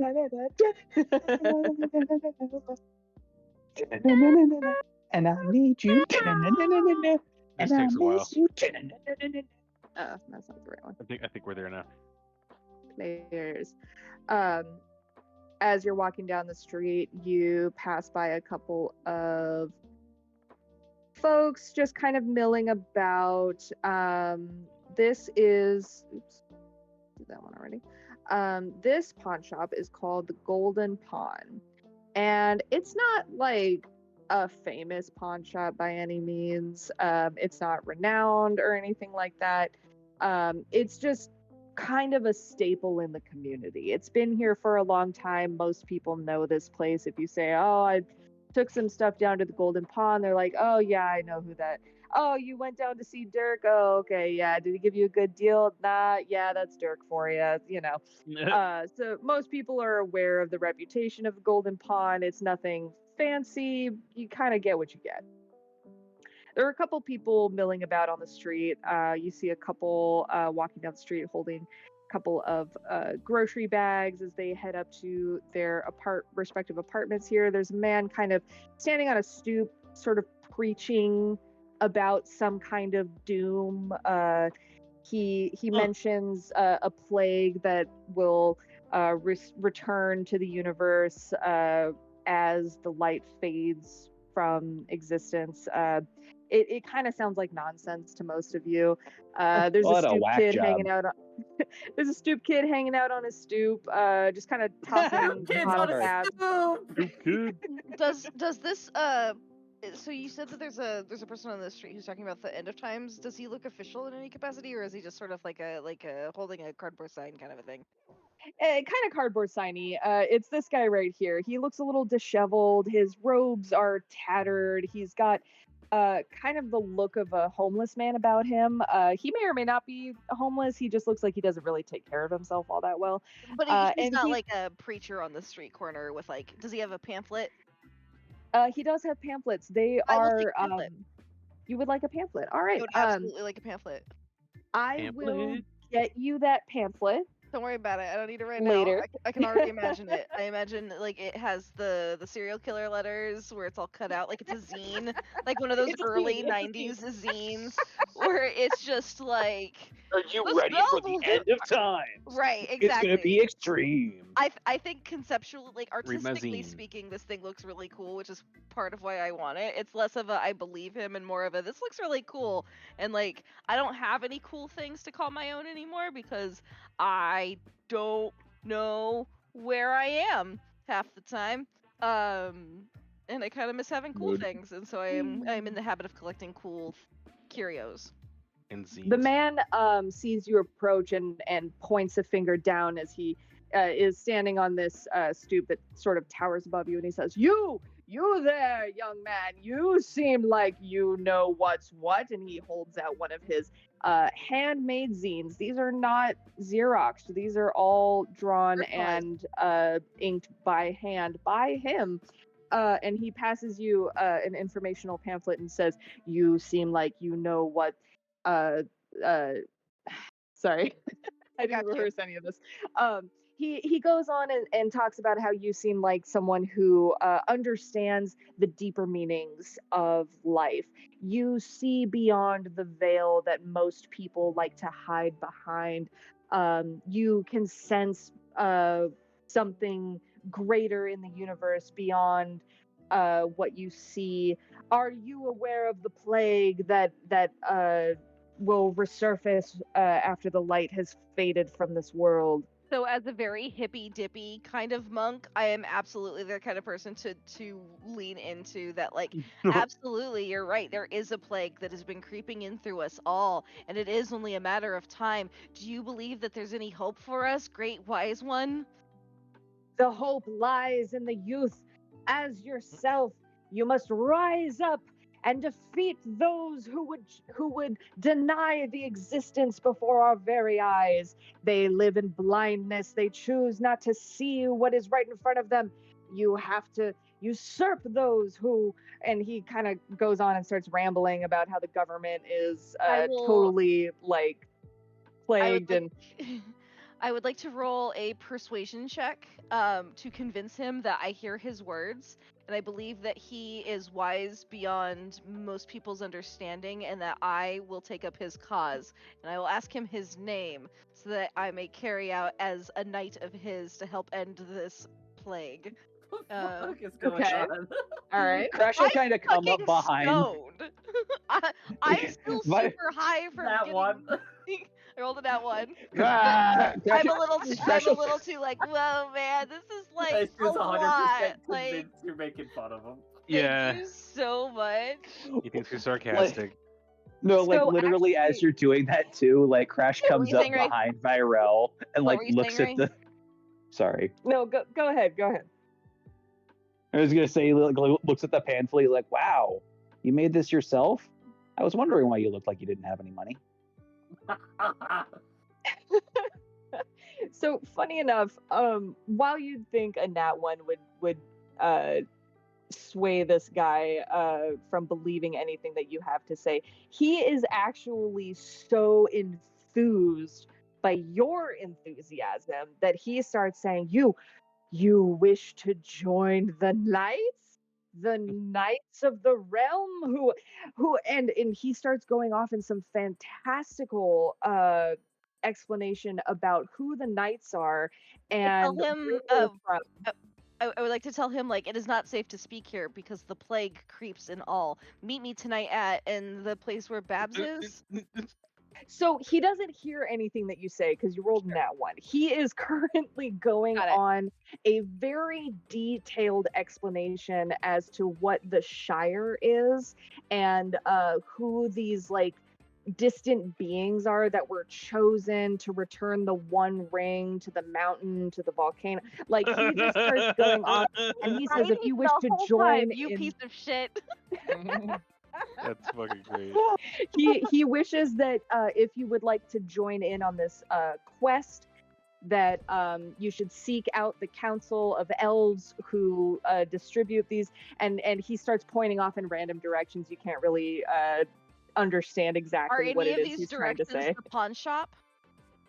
He's kind of pointing like up and down and Sure. like in So then I will, in an effort to not be rude, with a bluff. Can I deception? I will deception. Okay, I will deception and go. That way, I will make haste and just take off. and he shouts after you, "Go, young hobbit, seek out your future." I'm sorry, but with a nat one, No, that's fine. you, because you like, weren't able to get that is anything the dice. useful out of this Oh! guy. Oh no! I wish because I have inspiration. Oh, you did have a point of inspiration. But you Oh, didn't use it. And But we're I- already- Yeah. That's fine. I'm sorry. No, this is why you don't play D&D 2 stoned. Remember your inspiration, everyone. I forgot that thing so many times. As we're Right. walking away, Crash is just like, this thing reads like a story a dude wrote for his kid for bedtime. Be careful with that. It's Some of us important to likes me. it. Wait, you can read? Wow. You can't read? Wow. I mean, I learned my letters. Not a whole lot of what they meant, but I learned them. Oh It is man, you're hilarious. gonna have such a fun time when I show you Dayman the comic. Oh no, this body can read. It happens. I can't read. It's kind of weird. You just know what it means. You don't know what reading is, though. Crash is just like short circuiting for a second. Just like what? And you thought you had it weird. You're right. Eh? Pointing to himself, As- can't read. I just having his whole body. I guess I can read. Can you or can you not look at letters and understand the words on a page? He said Yeah. sometimes. Depends on the letters. Depends on the word. That makes sense. The big words. I mean- ooh, Me too, I guess. Semi-literacy is a thing. The way he's describing it is confusing. I know flour. I know cow. I know beef. I know chicken. And I know fish. The easy ones to remember. Chimpkin Chimkin. and Yeah. fish. Yeah. Okay. Of course you'd Have know. you never chimp. had chimkin before? Delicious. No, I've had chimkin. Is it a mix between chimpanzee and a chicken? I really hope it's just chicken. That's chimkin. I know what you're talking about. No, it's chimkin, not chimpkin. Hey, Two different, Dean, entirely different things. Dean, roll me a wisdom save. I feel like I need a wisdom save. 9. You know, could have been a 17. It's a 9. While you're listing off the names of or the words that you're familiar with on paper, another voice kind of takes over for a moment and says, "I also know anaphylactic shock," and sort of like takes you and everyone else by surprise. It's a voice that doesn't quite sound like yourself, but it feels familiar at the same time. It's very regal, and very, very purposeful. He enunciates it a lot, and he speaks very clearly. Actually, sounds like you. That's Dean, why are you sounding like that? That I sound like what? that was surprising. What was surprising? Just So- listening off chimkin and fish. Crash like would narrow his eyes, but like his face is just kind of like a smooth jelly face right now. So like where Your face where the eyes would be just kind of pinch. Yeah, it just ripples. scrunches down. Yeah, just kind of like scrunches. I really want to ask Crash at some point if I can put makeup, try and attempt to put makeup on him to give him some definition. At least brows. So- I'm not saying like a full painted face, but like a little lip and then a little brow, just so that we can like get a sense of. I worried that might make it more terrifying to look at, but Isn't that kind of that would add Are to? We could I mean- just get some fuzzy bits and glue them on. I don't want to glue. I mean, I was just getting the hang of using this thing when I played poker. don't you kind of reflect? It's well, you'd be surprised. That's why we play by candlelight. I didn't actually think about that. That was why I kept losing. Son of a bitch. You can manipulate your reflections to make it look like something else. That would be cool. We should learn how to do that Playing trick. Pokemon Er- over there. Am I playing Pokemon? No, reflection changed. Oh, How far are we? Uh-huh. Uh-huh. How far away are we from the pawn shop? You are right out front. As you pass by the zealot sort of shouting at you to find the Council of Elves and Isengard. fulfill your destiny. You make your way around the corner to the entrance of the pawn shop, and there is a female warforged just kind of hanging out in front of the shop. What's that She glances in your direction, but chooses not to engage, just sort of leans against the wall, continuing to smoke whatever e-cigarette vape situation she's got going on. Doesn't pay you much mind. Yeah, Huh. Okay. I don't know. Is that a warforged? It looked like a warforged, so I was like, that's who she is. I don't know. Warforges are like automatons, Yeah. like genderless automatons. Are they? I didn't know that.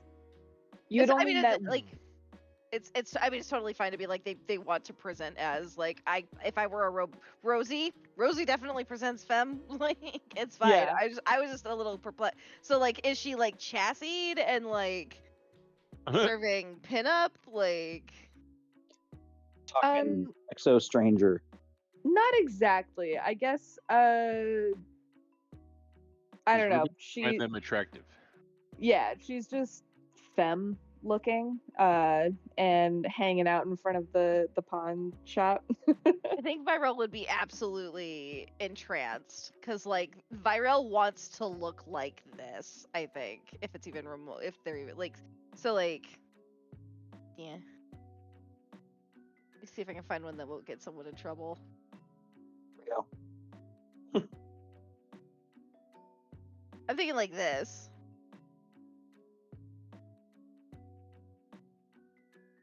Damn. My computer's being slow. Sorry. Load. Oh my god. I just saw the memes. God damn it. Yeah, Several so memes. that is definitely what the Warforged dancers looked like when you were hanging out in Bryce's club, the Cliff. This Warforged is more androgynous for sure. Like she's just kind of in regular street clothes. Like she's got like long tendrils coming out of the top of her casus skull thing. Reddish hue, yellow eyes. Again, doesn't seem to pay you much mind. Smoking away at her e-cig. Just kind of glances in your direction and then looks away.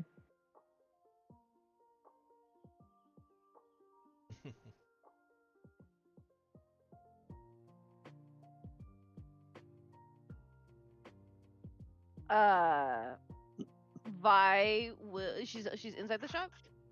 She's out front as you guys are. Vi will tell the other guys to head on inside. I'm gonna smoke one more of these before I head on in. All right, don't hurt yourself. With any luck, I won't have to.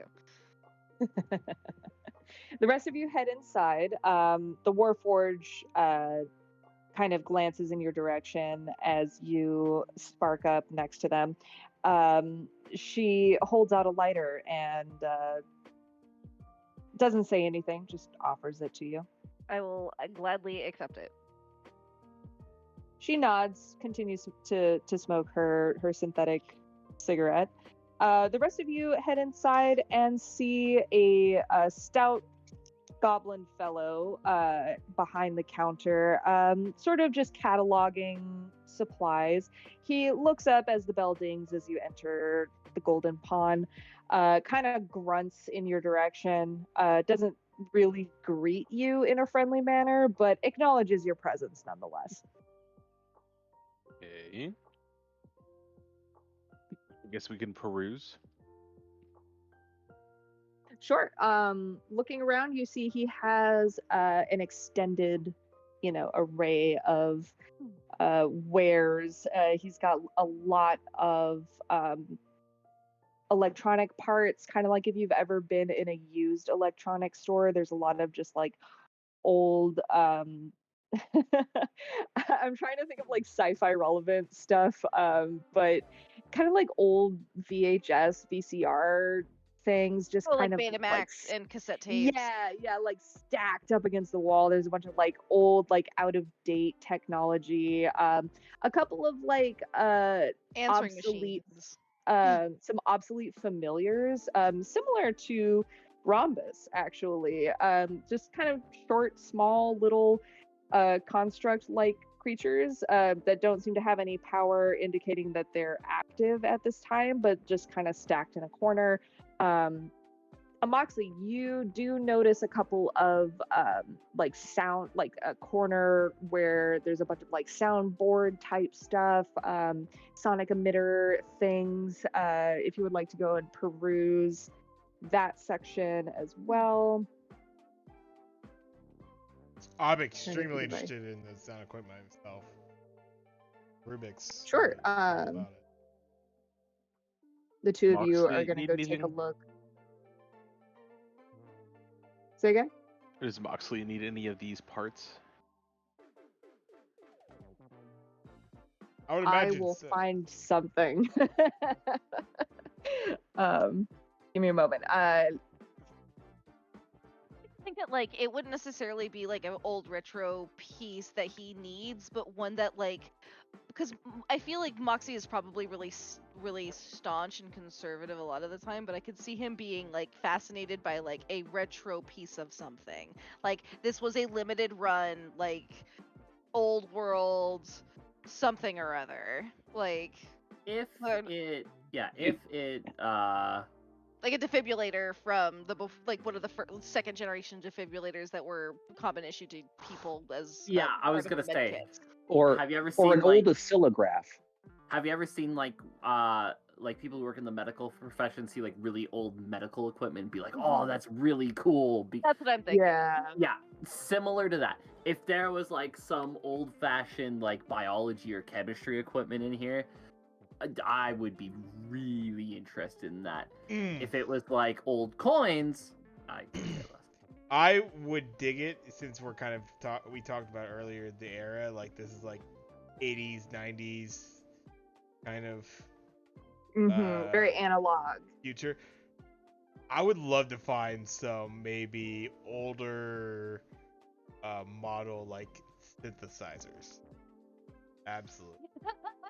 Nice. Oh, there are definitely some DJ equipment in the corner there. You see a mixing board with like all the different dials and output, input ports that you can dream of.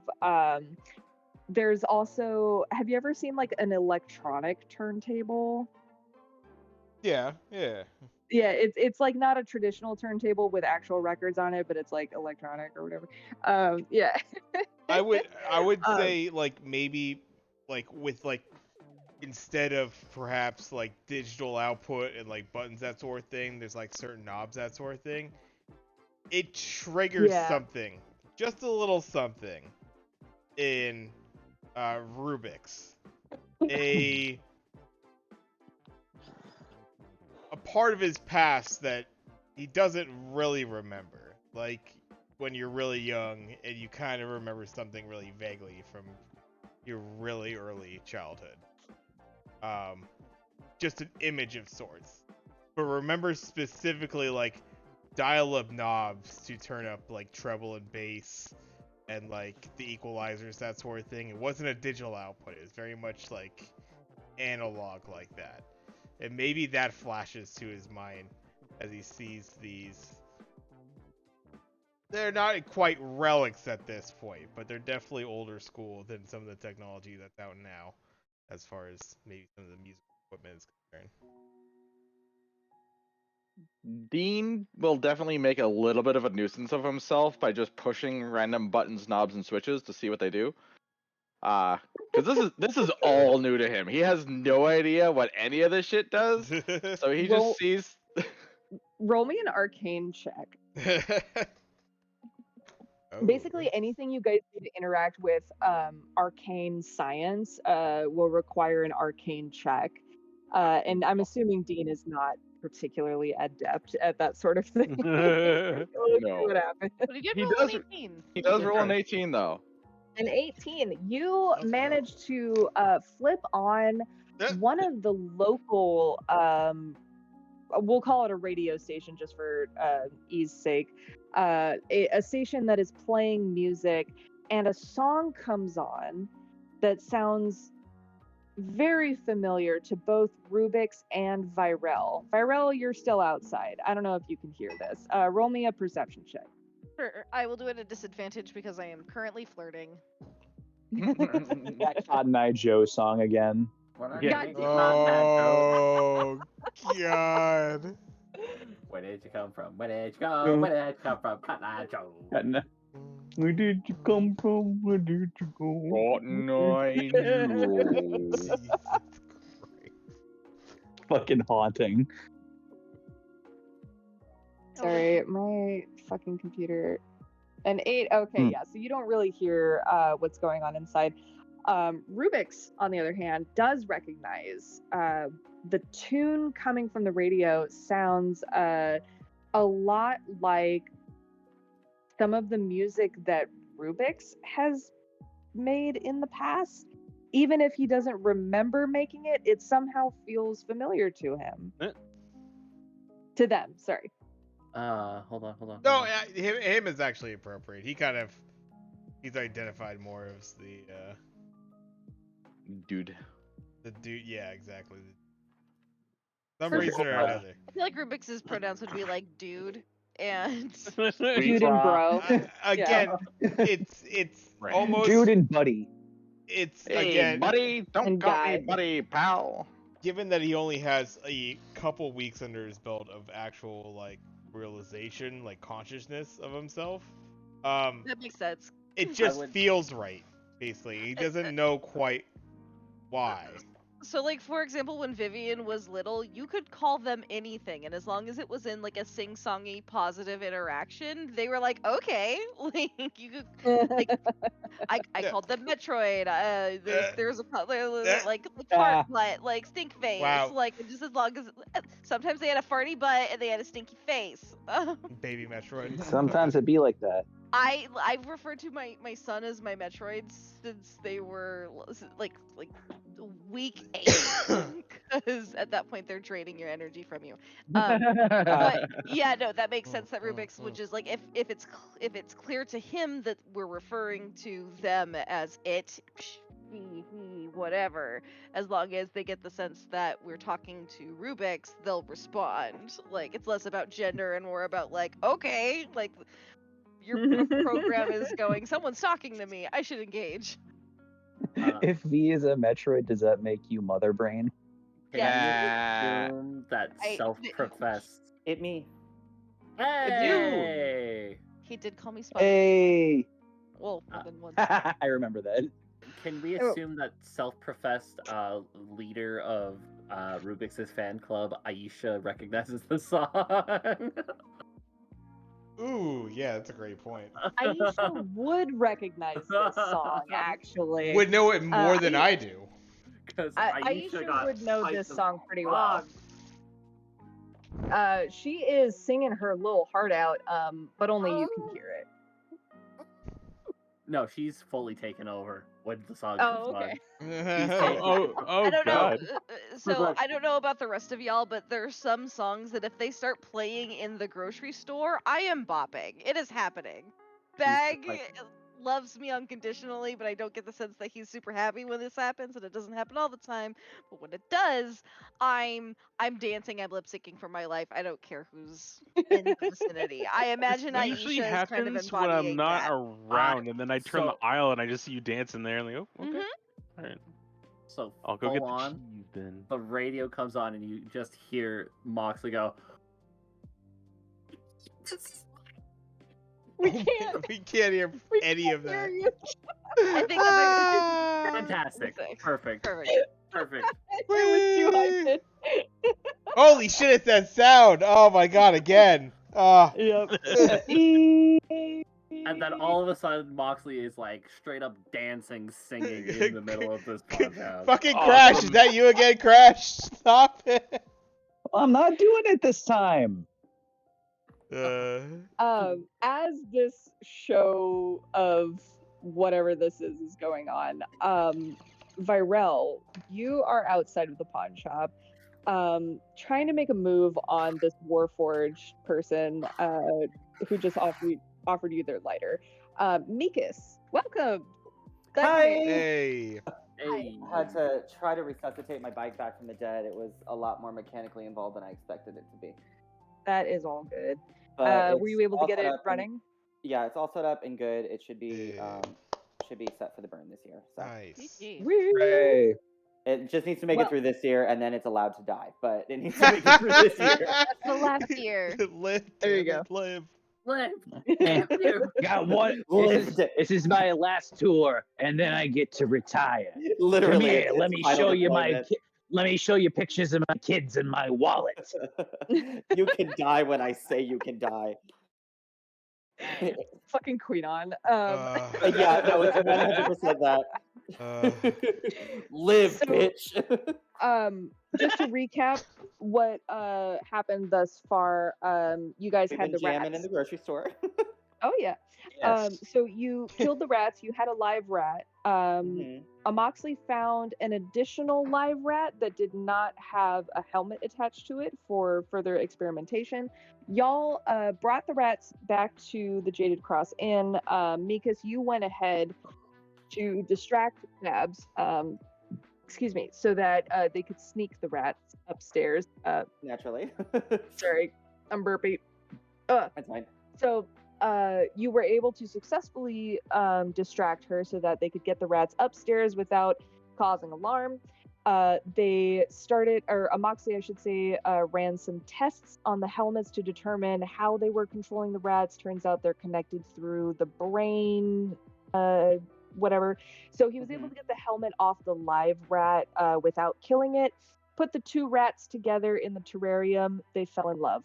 I They're love it. currently they're currently on a date eating the rest of the schmees that you guys had. You have left the rats unattended at this time. Well, they need their privacy. They do. Mikas was helping Babs out around the bar. It was kind of midday, like early afternoon. So a couple of the regulars had come in. You were just cleaning up, bussing tables, running drinks, that sort of thing. And the crew decided to head out to the pawn shop, and they let you know that's where they were headed. You said, "I'll meet you there." It's You very finished like up when your mom is like, you can hang with your friends when you clean your room. Exactly. Yeah. Babs said, "I need you to do this and this and this, and then you can go." And you were like, "All right." So, you managed to find the Golden Pawn. As I mentioned to the others, it's not like a well-known pawn shop. Like it's not renowned for anything. It's just kind of like a staple in the community. So if someone said, "Hey, I'm going down to the Golden Pawn," you'd be like, "Oh yeah, I know that it's on the corner of like 8th and Geneva or whatever." So Yeah. you know where the shop is. You come around the corner, you see this guy kind of like shouting from the stoop about some kind of quest involving elves and a ring. You're not really sure exactly what he's talking about. Raving lunatic, got it. Yep. be As you right come back. around the corner, you recognize Virel, who is standing out front of the pawn shop next to a warforge, smoking a couple of synthetic cigarillos, having a little chit chat. What are Shooting their y'all? shot. What are y'all chatting about? I want to show them my super cool documentary footage that I have of Rubik's the Rapping Robot. And I'm sorry, what is this footage? It's the When we footage were that we've been sneaking the recording. rats in. Yeah, while we were Is- sneaking the rats in. Is it like shaky cam footage? Like No, because I No, was because I'm- I was I'm on- the- 'cause I I'm was the- 'cause I'm the I was cameraman. writing because I was writing on Rex at the time. I'm imagining like Marble Hornets level of Oh my god. videography. The Is that memories you just unlocked. They're professionals. It would be super steady. It would be like super profesh of Rubik's and Crash and Nah, this Dean. is like Blair Witch just Project being- bullshit. that's what I'm thinking? Yeah. All Do right, not Viral, give me that. I'm a level 2 character who just picked up a camcorder. Like So- I These want are professionals. I want to be James Gunn. I'm not there yet, but I'd be happy to I- roll a sleight of hand check to see how balanced it was. I I was will. gonna say roll You a have the camera performance. facing the wrong way the whole time. Oh no. Well, I figured to figure out what the show performance. Okay. And I would say during like when you were Oh, shooting it's this, a Nat 20. Hey. Nat 20. Wow. So this This bitch performance said, check "Hold my was beer," to opens up see iMovie. how like cool your footage is to Yeah. the Warforge. Uh-huh. This is like the coolest documentary that this person has ever fucking seen. They're like, oh my god, you made that? I did. And she kind of like brushes her metallic tendril behind her ear, like, you know, just a little abashedly, just kind of like, wow, that's so cool. You're like really good at filmography. Like, I did you go to know. school for that? Thank you so much. No, I'm self-trained. I'm inspired by the world around me. You know, beauty, and then like I'll gaze intently into their face when I say beauty, and I'll She bite kinda- my lower lip. So the footage that's playing while you're doing this is Crash just at his most jiggliest version of his like dance walk. I have game. Okay, I rolled a 25 for my performance check. Shit looks great. Did you It's get a David very- Attenborough to do the voiceover for your documentary? Mikas, how would you like to approach? I see all of this going down outside, and I eavesdrop just a little bit to see what was going on. So as I slink into the store, I make eye contact with Virel, do a little thumbs up and a wink, and I just like pop back into the store. My man. I'm like, you better get it, girl. Slow down. Working on it. Mikas is a lot of This- things, but a cock block is not one of them. Oh yeah. I feel like it's The against the Warforged? warlock code. Oh yeah. She is like really into this film. She kind of like scoots in closer and leans over your shoulder to get a better So look. I'm and actually it- going to like slowly close the camcorder and like I'll like tilt my head so that my forehead is like almost close to hers if like we're in that close proximity. And I will say I'd love to show you more later. Is that okay? I'm sure you would. roll me a persuasion check. Can I roll it with advantage? Yeah. All right. Yeah, I sure hope you do.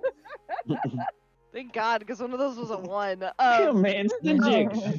I was worried it was gonna be like you burp in her face. Even though Hey. this Warforge is like That works already sometimes. rosette in hue, her cheeks are bright. They are burning. You're the You can little fan feel for the your heat. computer that would like you're booting up like your fucking laptop. You can feel the heat coming off of her face The right now. exhaust. And she is so flustered. Yeah, yeah, sure. Like, and she tries to catch herself and says, where, where should I meet you then? I'll mention the coordinates and I'll explain that it belongs to you'll have to remind me. I'm so sorry. The name of The Beth's Jaded place is Cross. the Jaded Cross. I'll mention that I'm staying at the Jaded Cross with my friends. Oh, the Jaded Cross? Interesting. I don't think I've ever been there before. Yeah, Indeed I'll come by later tonight then. If that's what you want to do. Sure. What's your name? At this point, we probably would have actually. I'll tell them that my name is Tyrell. Yeah, they will give you their name, which I don't have yet. Let me but know we're later. gonna- It's fine. We're gonna find out. I'm gonna use the old random name generator and see what we Oh, get. It's always goody. something good. As one of my drag queens at my work says, my name is Virel, but you can call me tonight. Yay! Ah. Oh, see, if I was actually like a clever ass drag queen, I would have said some shit like that. I love Kobe. it. So, as this conversation is going down, Nikos, you come into the pawn shop and you see Dirk the Goblin, a short, stout little fella. He kind of grunts at you as you enter. Not like particularly friendly, but not mean either. He just acknowledges your presence. The rest of the crew are kind of milling about. Excuse me, sorry. Amoxley's over here in the corner with Rubik's. They have discovered the sound design corner where there's a lot of like old mixing equipment, synthesizers, and just sonic Rubik's emitters, that sort of thing. There are a couple of decommissioned robots kind of chilling in the corner, not really doing anything. That must be horrifying. Dean, you have or discovered not at all. Rubik's is kind of young. You have Yeah, discovered yeah. the used fishing gear. There's a lot of fishing gear in this pawn shop, but it's similar to what you're used to, but it also seems like way more high tech. This is like space fishing gear, like space harpoons and shit. Rex, you have found tobacco, kind of underneath the counter, sort of like lined across the front of the register there. A lot of brands that would be considered beneath you, but there is one in particular that does stand out, and it is the gold leaf tobacco. This retails at about 10,000 credits.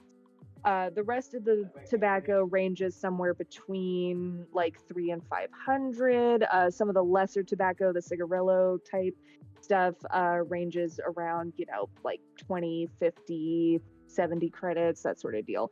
But the good stuff is going to be up in the thousands. I don't have much on me right now. We need to make money at some point here. So unfortunately, I cannot afford the good stuff. Like to imagine Rick's just like giving the big puppy dog face where his Yeah, eyes yeah. just get really wide and he's just kind of like his little bottom lip quivers just a little bit, just for a second as he thinks about how delicious that would be. Drools just a tiny bit. Has to like a. Because he's used to having the nicer things, but he hasn't been able to have the nicer things in a while because fucking the thief. Money. We need to make money. So what Crash would be looking for would probably be gloves. Would he be able to find any gloves? Because And after There's a power glove from the fucking 80s. there's Ooh, just an old school Nintendo Power Glove. I would Ooh. first off, yes. Ooh. Power glove? Crash Roll would to ab- find Power Glove. Yeah. Power glove. What is the power glove? Tell me what it does. It was- Summer Child. It was Power. one of the was original peripherals. For like I forget, it was for like the NES or Super NES, I think. Regular And, regular um, NES. It was one of the regular NES. greatest inventions known to man. It There was it a is. glove with a controller on it. This could show an action. That actually isn't one, There it but is. it It looks like was- one, and it it's was the hilarious fucking- for the context. It was the Yu-Gi-Oh! Dual disc of controllers. Yep. I need that Oh oven my mitt. god. There's And an it was- oven mitt it of was- it. It was bad. Oh my god. It was not good. It was really bad. It was the same era where the Virtua Boy came out, the video game console that made people Oh. physically nauseous. I do remember the Virtual Boy Virtual was after Boy. the Power Glove, no? Quick question. What's a Are we just like kicking at the pawn shop, or did we? I forget, like if we Oh. had a quest Yeah. thing here. You do. We do So have a the question. reason y'all came is because the guy that you fought in the street, Fabian Wilcox, who's the frenemy of Sidolphus Rex, Right. gave you And a I tip. murked his bodyguard to death. You murked his bodyguard. He gave you They a tip died. I that killed him to the- death. the owner of the pawn shop has information about how to find the Dawn Forge. And the Dawn Forge is an old relic of the mines of a planet called Croper that had exploded. Valkyrie, okay. Sidolphus Rex's family once had stakes in the Dawn Forge. They did business in airships, weaponry, that sort of thing. But when the mines, when the Bless you. planet exploded, the mines became inaccessible, meaning that trade within the mines was completely gone. So anyone who can gain access to the Dawn Forge again would have access to arcane weapons, which are like really powerful weapons. So if you guys can find a way into this place, then Sidolphus Rex may be able to regain control of the Dawn Forge, and if so, His, like, Fabian family Wilcox, the guy who gave you this tip, wants a cut of whatever you guys make, blah blah blah, etc. Oh, he'll get cut, Um, all right. Oh yeah. Okay, cut. Shank. In exchange, he's also going to help Sidolphus Rex like usurp the guy who like took over his family's estate. So this Oh. guy who owns the pawn shop, Dirk, is the one that you want to talk to about the Dawn Forge. Right. Which, when we walked in, he wasn't particularly like, "Yay to see us," and so I figured, as per normal business, you should have a little pleasure before business. So we're gonna peruse and Oh, see what gotcha. You there is want to here. check out. Yeah, and then we'll Okay. go and talk to him. Mm-hmm. Gotcha. Shopping Um, first. But yeah, So- because Oh, the, no. Crash would love like a physical barrier between his hands and tasting Everything else. everything. Yeah. Flavorless gloves, if you will. Flavorless gloves, if possible. I'm looking Um, for some gloves for you right now. Dur- In the Dirk, meantime, do journey you back, make any I- gloves in flavorless? Or at least a pleasant flavor. Yeah, I mean, if you had some like bubblegum flavored gloves, I wouldn't necessarily say no to that. I don't Okay, know. I can might want I- to shake things up. So like, if there was like some like chicken soup flavored gloves, I could have sometimes if I wanted something like Oh. savory. Those are nice. Keep dunking them. You should dunk in your hands in chicken soup all the time. Just Like when um, you get like a rubber glove and you fill the inside of the rubber glove with chicken soup and then you just put your hand in that glove.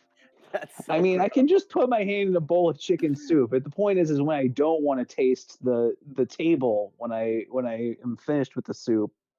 What I if put the table glove was on. covered in chicken soup? Well, then you do I would. happen to find a pair of gloves that look a bit worn, as this is a pawn shop. However, they do have some kind of padding on them that when you slip them on, they kind of like dampen any noise that your hands make when you move them around. Normally, when you put on leather gloves, they kind of make this like sound of like, you know, the leather like rubbing against itself, but these seem to be eerily quiet. Hmm. Interesting. You better Well, know. I think you're gonna come home with me. If you would like to inquire about the price of these gloves, Dirk Oh, I would. will Dirk will take one of the gloves from you as you approach the counter and kind of grunt as he swipes it from your hand, holding a little Hey, single monocled monocular, whatever they're called, glass up to his eye, and he inspects the glove, holds it up to the light, hands it back to you, and says, 500 chips. Oh Jesus. 500. What? Yeah. He gives you a hairy eye, is that what it's called? Like, where he looks at you, like, through his brow and says, did I stutter? No. I'll put him back. As soon as I'm out of sight, I go to, like, pocket them. No, I won't. I'll wait till after we go. Jeez. I was gonna say, we can go that route, but it's gonna be hard. Do you want to go that route? I'll wait until after we leave. All right. I was Minkus, gonna say you better steal those. how about an 18 to just kind of fold them into my wing folds and casually walk by with them? God damn. What the fuck? I mean, I thought I was the fucking pickpocket. We're gonna Shit, rob Dean, this okay. jackass blind. Is this the route we're taking right now? This is the. I mean, I'm not in there to stop them. Dean's lived a hard life, okay? He's had to do some unsavory things, but it's given him a couple of skills. Your big flappy arm wing thing is like really good at pocketing shit, apparently. Yeah. I rolled with advantage, so yeah, you managed to approach the spot. So we'll say that Crash kind of like put the thing down, walked away, and you just kind of like trailed behind him very nonchalantly and like scooped up the gloves and held them up under your wing and continued your way around, not really bringing any attention to yourself. Dirk seems pretty what's the word, distracted by whatever it is he's doing behind the counter. He's just kind of looking at his wares at the moment. So you currently have the gloves of thievery. He's still the glove for thievery. The gloves of thievery. Oh, The my- gloves of thievery. Oh, that's fucking Not that you funny. needed them. Right? God damn. So let me throw that in the. We have a loot channel, right? Yeah. All right, I should probably go and talk to him before we rob everything out of the store. No. Your chance. Before we strike up the conversation, can I roll like a perception or something to see if there's anything worthwhile in the store? Go ahead. And then steal it. Oh, that was persuasion. I can't read. Is That's it okay, you can roll nailed again. down? Okay. 14. Bender, you can't bend a door. Look, I know that, and you know that. But that door looks The door pretty doesn't know stupid. that. I just spilled sake all over myself. Nice. Don't do Don't that. do You're that. supposed to drink it. That shit was funny. It goes in your mouth. But now it's not. Right. I was gonna What do say I where it find was, with but that's not appropriate. Oh no, I'm not gonna make that joke. What do I perceive with a 17? With a 17, you have a pretty good eye for scanning places like this. You spend a lot of time in used appliance stores, pawn shops, thrift shops. Like, you can typically pick out where the good shit is hiding. You actually see quite a lot of stuff that seems somewhat useful to you. You see a denim backpack that is gray with black accents in good condition. It has a couple of items inside of it. You zip it open to see a comb, a chip with 33 credits on it, and a polyester cotton blend pair of pants that is white with black accents and gold studs and is in good condition. Behind the counter, you see a weapon called the Silver Ravager S16. It's a plasma machine gun that's Oh. gray in fairly good condition. There's also some ammunition, let's see.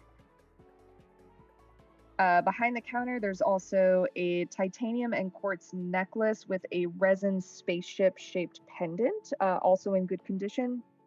There's also some snacks kind of in the center aisles. You see a spinach flavored snack cracker that looks pretty tasty, probably better than most things you would find at a pawn shop. You also see a black bouncy ball with an orange star decal. It's one of those bouncy balls where you like throw it on the floor and it just bounces off in some random fucking direction. And it does not stop bouncing for a while. It'll hit the wall, hit the ceiling, and come back down. You also see some, let's see, something kind of catches your eye in the corner of the store. It's a scorched metal orb, and it has a pink glowing channel running along the surface. You're not exactly sure where something like this would have come from. It kind of seems like an alien artifact. You also notice a cybernetic laser cannon hand that is in fairly good condition. It's like a hand augmentation that is a laser cannon. Yo, so you got my attention. All right, I vote we Dean, rob this store blind as soon as we're done talking to this guy. Dude. Jesus. sorry, I know that was a lot, so I'm gonna go ahead and link all of that in the loot channel just so you guys can see. So sorry, Ryan, you weren't here for this, but I'm having technical difficulties. My keyboard's not working, so I'm using my tablet screen keyboard, and it's making things fucking difficult. So bear with me for a moment as I try to copy paste with a screen keyboard. Just to add something more to it, Ray, I sent you something as well, as far as a message. Something I'm looking for in particular. Okay. Not that big a deal, just something. That weird orb thing, can I just cast Detect Magic on it? Absolutely. Hold on a second. Whenever you have a second. I'm gonna go ahead and venture a guess and say it's magical. No. What? Well, that's why I'm Just- detecting the magic on it. I'm guessing that there is in fact magic. To answer the question, I believe it is yes. Sorry, this fucking keyboard. Ugh. All right. Let me do Well, so. that. Well, all right. I can't format it properly, but there's the pawn shop items. Let me check your message tab. My computer thinks so slow. Oh, the left I looks like so under good, equipment, it just says tweezers. Yes. Yeah. Yes. I don't know There, what I- that thing is called. It's a macchiato mini synth. Is that what it's called? Isn't type. It's a MIDI synth, right? Yeah. Okay. So you do see a MIDI synth available. It retails for about 100 credits. And you can absolutely purchase one for Rhombus if Yes. you would like. Yes, we will absolutely. We will actually buy something from this poor bastard who's about to. I mean, I'm here looking for equipment that I can use to build this receiver. So, do I find anything of that ilk? Yes, as a matter of fact, you discover some kind of sonic amplifier, something that will increase the signal of which you are trying to detect. I don't know enough about electronics to be able to explain it properly, but there is something that you're able to track. It'll help. Yes. Okay. I don't know what it's called or what it does, but yes. All I need to know is that it'll help. We'll say it also retails for 100 credits. This is a pawn 100 shop, so credits? yeah. Well, 100 Listen, buddy. credits. is like 100 yen. So it's, you know. Yeah, but you're selling me scrap parts here, buddy. Listen. Surely we can do. Are Like you gonna 80. haggle? Surely we can do like 80. Dirk kind of looks at you through his brow. Roll me a. Oh, you know what? Remember how I said our hustle score for today was 4 out of 5 stars? Roll me persuasion with advantage. Ah, Nice. The hustle score counts. We're gonna have a hustle score for the day. 16. hustling and bustling. Let me roll against that. Ooh, Dirk is not impressed. 80. You want me to sell you this for 80? It's basically scrap. You know what 100 credits can get you nowadays? Barely a head of broccoli. All right. You know how expensive food is? How do you expect me to feed my family? All right. It's 100 credits. Take it or leave it. You're robbing me blind here, Dirk. You're robbing me blind. This is, in case you guys haven't realized, this is definitely still Aisha. Listen. Surely we can meet in the middle. Something like 90 credits would work, right? Right? We meet in the middle here. That's how this works.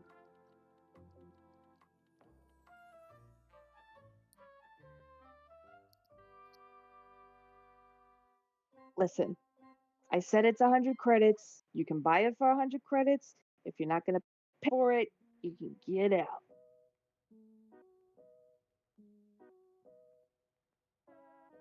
You, terrible businessman. Just awful at your job. I'll take it. Oh, you got the 100 credits. That's more like it. He holds up a credit processing system and looks over to Rubik's. You gonna buy that? Already did? Or, well, I was Alright. planning on it. Yeah. So the two of you minus 100 credits from your pool.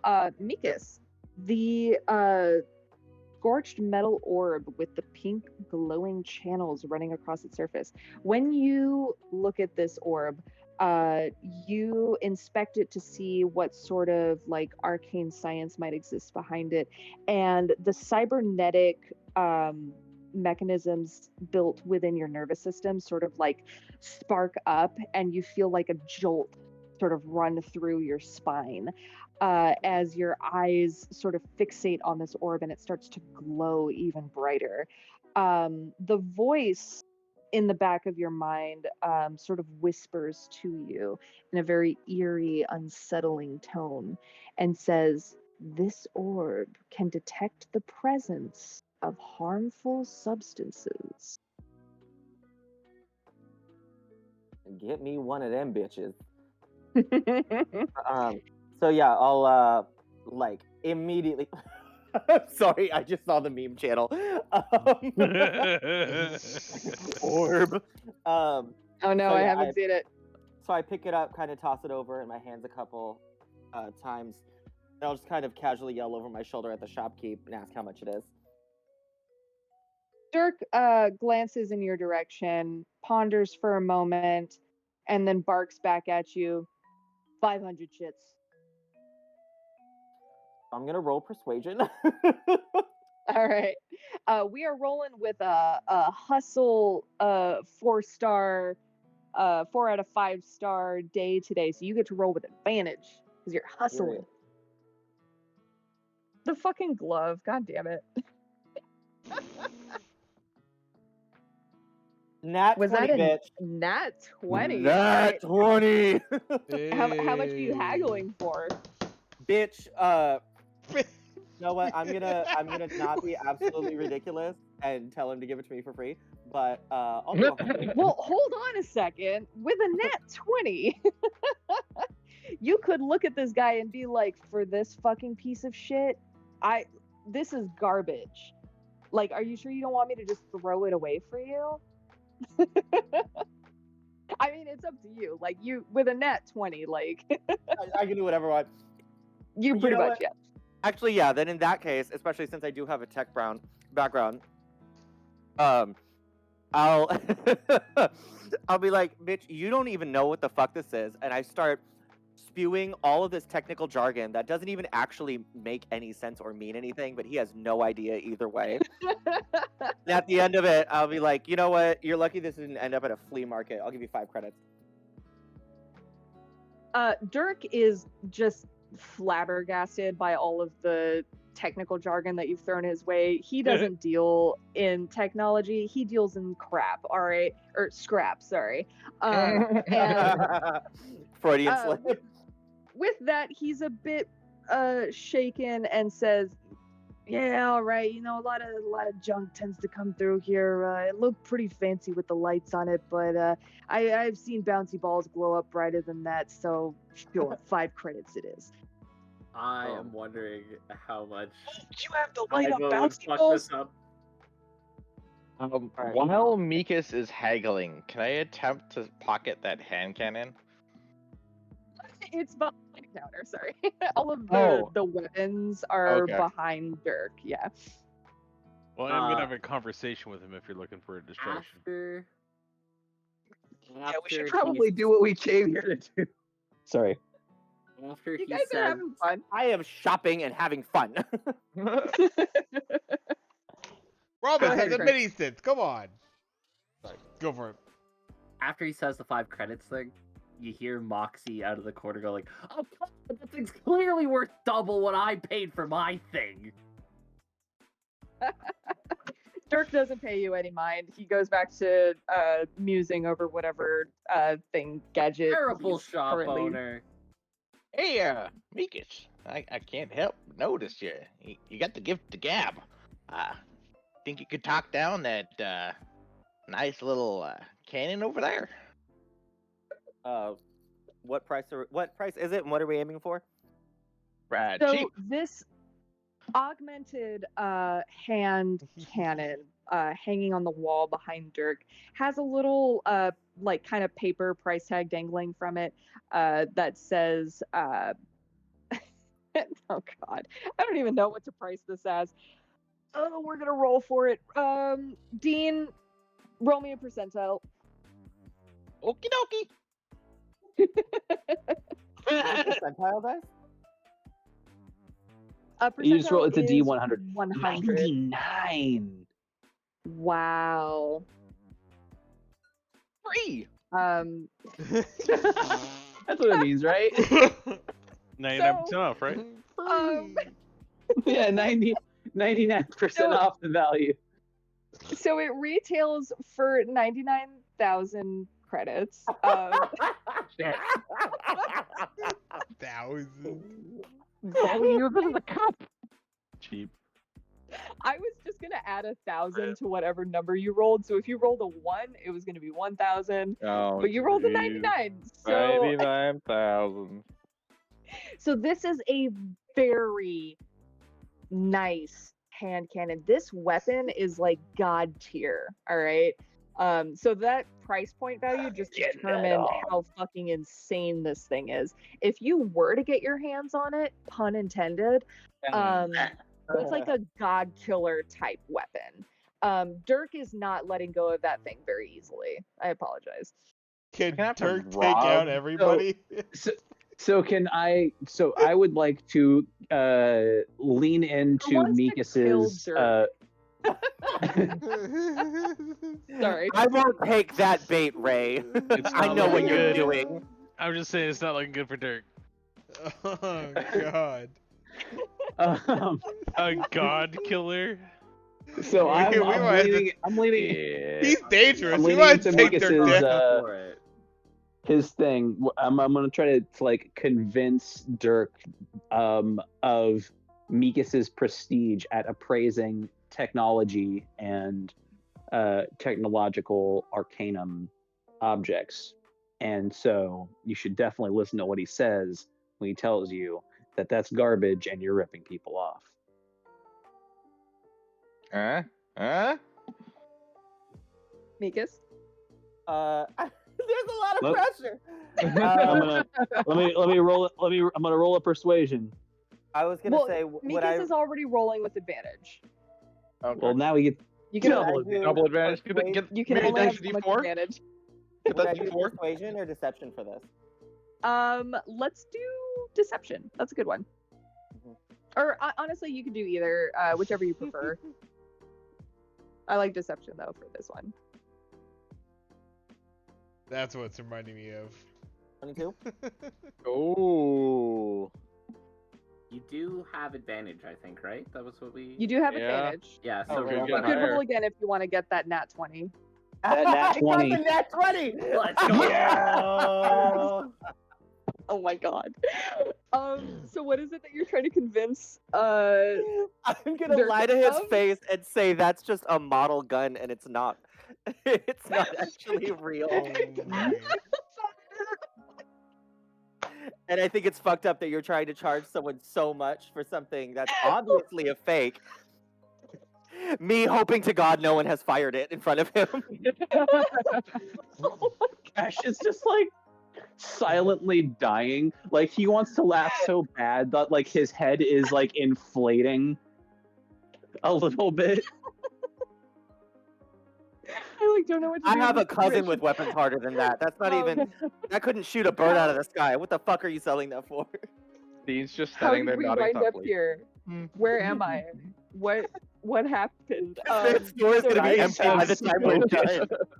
Meekus I is on allowed- fire tonight. Holy shit. He I allowed is. the dice to create something of god level power, and I somehow also simultaneously allowed you to convince the pawn shop owner that it's a toy. I don't know what to do. I don't think you guys deserve this weapon right now. You're good. You're good. But- Just follow the dice rolls. It's fine. We got This this. is good. All right. You're good. Well, I trust your DM instincts. This is fucking hilarious, by the way. You guys are awesome. All right.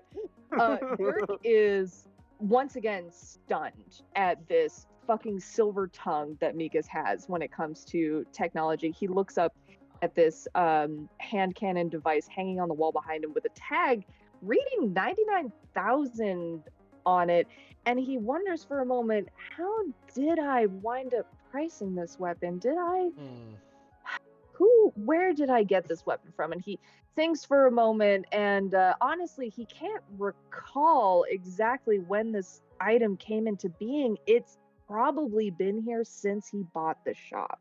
He has owned this shop for maybe 20, 25 years. That thing's been hanging on the wall longer than he's been here. It's covered in dust. He's never seen it work. It seems to be in good condition, but he doesn't really understand what it is.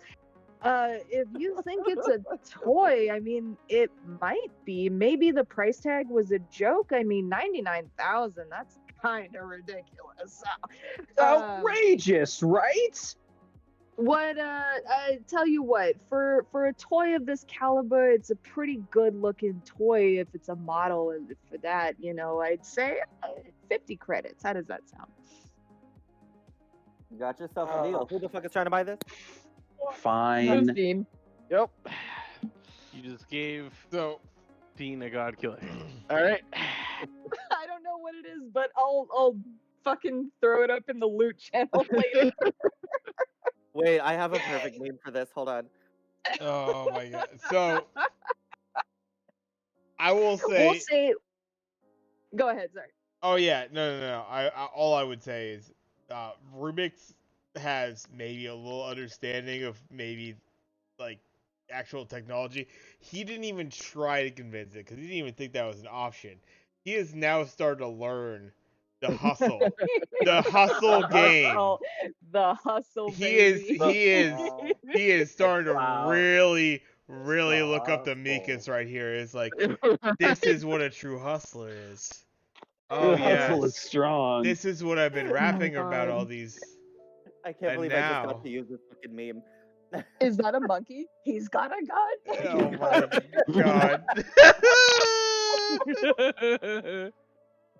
Oh my god. Okay, so I will say right off the bat, Captain, that a Oh. cannon is going to be a much more powerful weapon. The kickback Yes. on it is going to cause, if you were to fail the dexterity check, you would take half damage as opposed Oof. to 1/3. So, however, Okay, it okay. does pack a powerful punch, pun intended. For so kickback, are we talking like noisy cricket level, like flying backwards? You know, I forgot equal about the force. noise cricket. Yes. that dex save is going to be high. It's going to be like an 18 DC. Okay.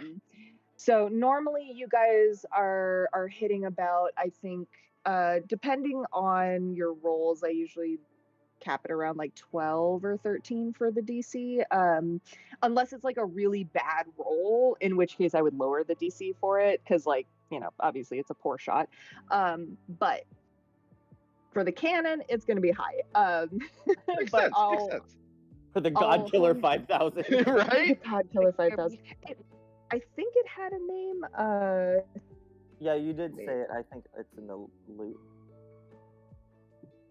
The Silver No, it Ravager just says F16. No, the cybernetic laser cannon hand that is in Oh, good I thought this condition. was okay. Gotcha.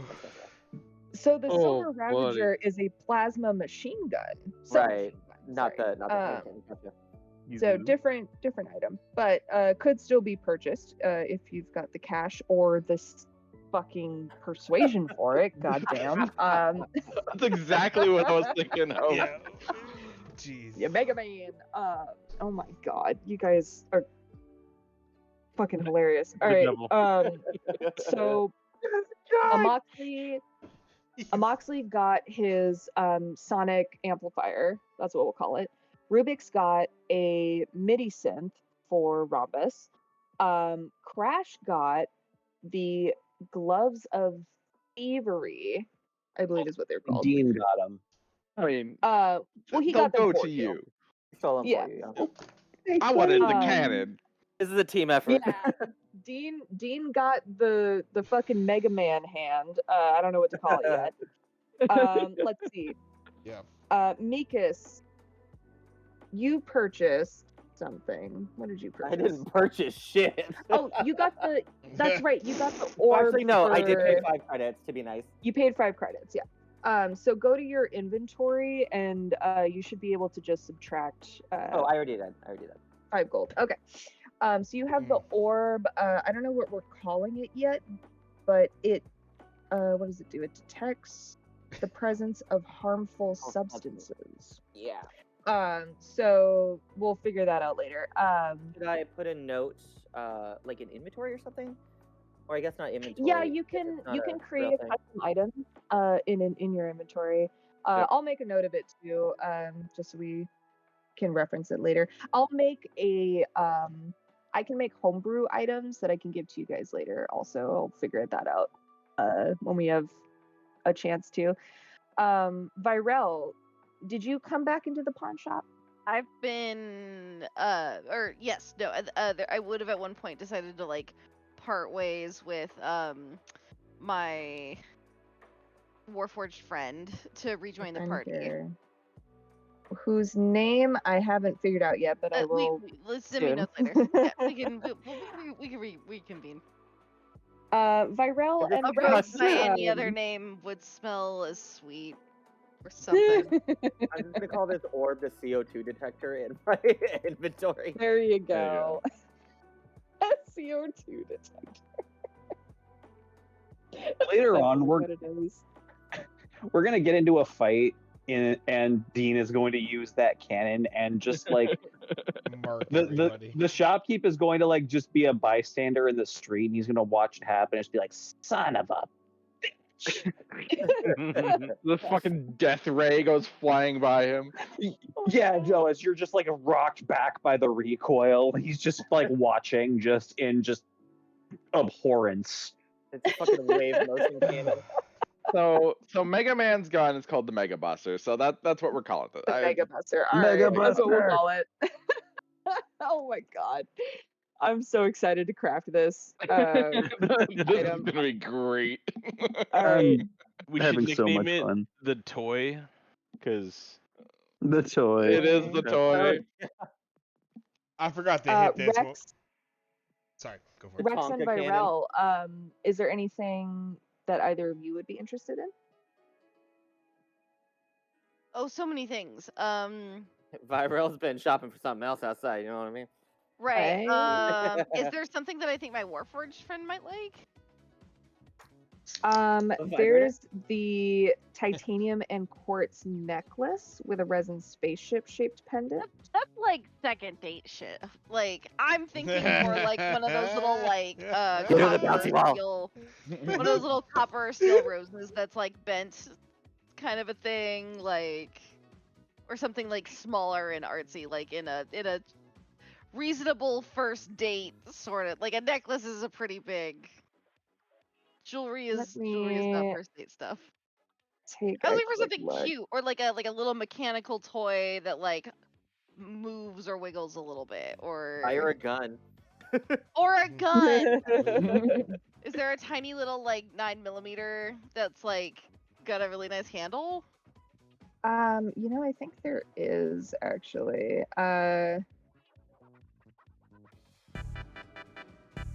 What the fuck? What's going on? Oh my God. Perfect The time. shit out of me. This was on purpose. I was like, what's going on? Ah, yes. What it sounds like when you're having a stroke. The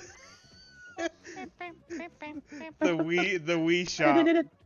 What that is. I mean, that God worked. damn it. Sorry, I did some sound clips today for my channel, so I could play them in here. Oh my God.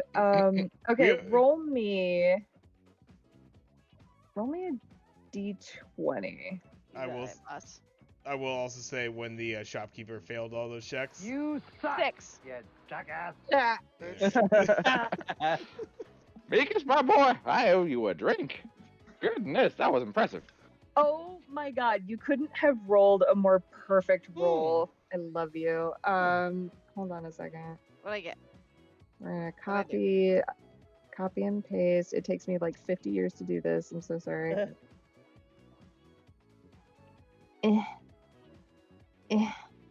Sounds of struggle. Right. Yes. Actually, by that third one, you Um, sounded like that tortoise. Right. A transparent cube, 1 inch to a side. Faint lines of circuitry can be seen within the cube when the light hits it just so. When activated, a 6-inch hologram of an alien pop star appears above the cube and sings a catchy tune. That's so cute. Perfect. When you activate this cube, Virel, roll me an insight check. Insight check. Boop. I'm not insightful right now. I'm too busy planning my day. I'm like meticulously going like, okay, so we got to make sure that like Babs is cool but not like overbearing, because we don't want her to spend too much time downstairs. We're gonna come upstairs, and I gotta talk to Rex about like I need the room just a little bit. Like There's an extra room upstairs you could probably I convince want Babs this room though, to because the loan you for bed's the really night. big, because Rex is really big. The point is big bed. Like I need that room. It's less about I need a spare room and more like that bed I've got plans for. Can you roll me a wisdom savings throw, please? I don't want to. Oh That's my god, too my rolls damn are bad. so garbage. 6. I'm gonna roll with inspiration. I don't know what I'm fucking using it for. What do I do? Is this a reroll? I don't remember how It's Regular inspiration is a reroll, yeah. Yeah, Bardic it's a reroll, inspiration is where okay. you add the d6. 18. Nice. Interesting. So, when this song plays on this little cube, a little tear kind of rolls down your cheek, but you shake it off. This song doesn't seem familiar to you, and you're not sure why you had such an emotional reaction to it, but you're more concerned about your date with your Warforged friend anyways, so that doesn't matter. And you present the cube to Dirk and ask him how much it is. He looks it over, inspects it with his little eyeglass, and says 25 credits. I will give him 25 credits because the rest of y'all have robbed this man blind. I give him 5 credits. Poor And innocent I'm Rubik not has not. done yet, but I'm gonna wait till after we finish talking to the guy before So the cube is like, do you remember those little devices from the early 2000s where you'd have like a little chip that you put into a device and it plays like a portion of a song. Yeah, I remember those. they have those little like they've got these little music boxes that kind of wind up for a little bit and will run. I'm thinking specifically of like was it called God, what were they Clips? called? Yeah, Was I think it, was it Clips? Clip tunes. Okay. Clip Hey, tunes, Clip yeah. Tunes. Hit Oh my clips. God, what? Hit clips. That's what it Hit was. clips. They were So hit it's clips. essentially a hit clip box. It plays like a 10-second portion of a very popular It plays the hit chorus of song. yeah. A song You which love me, my lover. you aren't sure if you're familiar with or not. So for 25 credits, you purchase this cube and pocket it for your friend. Rex, is there anything you would like to purchase? There was also the tobacco. Every time. God damn. Ah. So Ray, I would like to roll a D10 on the top 10 from the year I was born, 86, to see which song it is. Okay. Can you tell me what song it is? My computer is being slow and I No, can't that's fine. type. I will tell you. So the top 10 list from 1986. Let's see here. 1, 2, 3, 4, 5, 6, 7, 8, 9, 10. I'm rolling a D10. Ow. Yeah. Number 5. 1, 2, 3, 4, Ooh. 5. There's "Don't Leave Me This Way" by the Commanders. What 86 chart are you using? I just pulled up Google top 10 86. There's also I Jump Reach. because I have the Billboard year-end top 100. Oh, which number 3? Number 3, Yeah, I Miss You by Climax. perfect. How does that song go? Is I that don't the, know. I miss you. I miss you. We all just start making up songs. Don't waste your time on me. Sorry. Damn it. Where are you? It does Alright, definitely Rex. sound like the top 10 songs that you would play for like one of those. You know how in the 90s there was that like top 10 romance songs of all time. It sounds like it belongs on one of those tracks. It I don't know how very this much fits does. A little bit, yeah. Yep. 100%. I like that it's called Climax or by Climax. It's by Climax. Sure, it's "I Miss You" by Climax. I think that alone is fucking funny, and we'll keep it. Not gay climax, not pan climax. I but thought bi at first you climax. said 5, and I was like, oh, that's such a good You song. should just go with the number 1. That's what friends are for. That's the See, number 1 of 86. I right thought there. she said 5 at first, and it was Broken Wings, and I was like, what a great song. Go on Aw. now, take these broken wings. Oh, Party All the Time by Eddie Murphy is 7. Fuck, Nice. like too funny all the time. Oh my god, I love that song. Burning Heart by Survivor, number 8, too. "I Miss You" by Climax. I miss you. I'm gonna have to look it up. Okay, Rex. Is there anything you would like to purchase? No. With that, I think here is a good stopping point for the night. When we meet up next, you'll have the opportunity to talk to Dirk about The things Mana Forge. that I suppose I Wilcox do want told you something, about. but it's not something he's selling. It's information. Precisely. And He I am Could not. potentially be selling information. That is So- always a possibility. I'll just talk to him. It's fine. I was gonna say, so Get what- any amount of money that he needs for the information that he's giving me, he can bill Fabian. So we'll get to that. We'll see. that. We'll see. We'll see how that conversation goes, I should say. Mikas, so you're aware of what this hustle score was. Mana gave me the idea to do the daily horoscope of the birthday of our campaign. Our campaign was birthed on February 4th, so she's an Aquarius. And the daily horoscope This for is such Aquarius energy. the daily horoscope for Aquarius for today was hilarious. First of all, I'll give you the first line of it. Your flamboyant approach may not get as much attention today as you'd like, Aquarius. Love that. So today was considered, I interpreted that as kind of a neutral day. But on this website, it was horoscope.com, there was a 5-star score for sex, hustle, and 2 other things. I don't remember what they were. And the hustle score was 4 out of 5 stars. I like And to I think thought that, that because the sex score was also 4 out of 5, that's why Virel has such game right now. Mhm. yeah, And the Her rats, to be Riz fair. is off the chart. and the rats too. So Something in the air.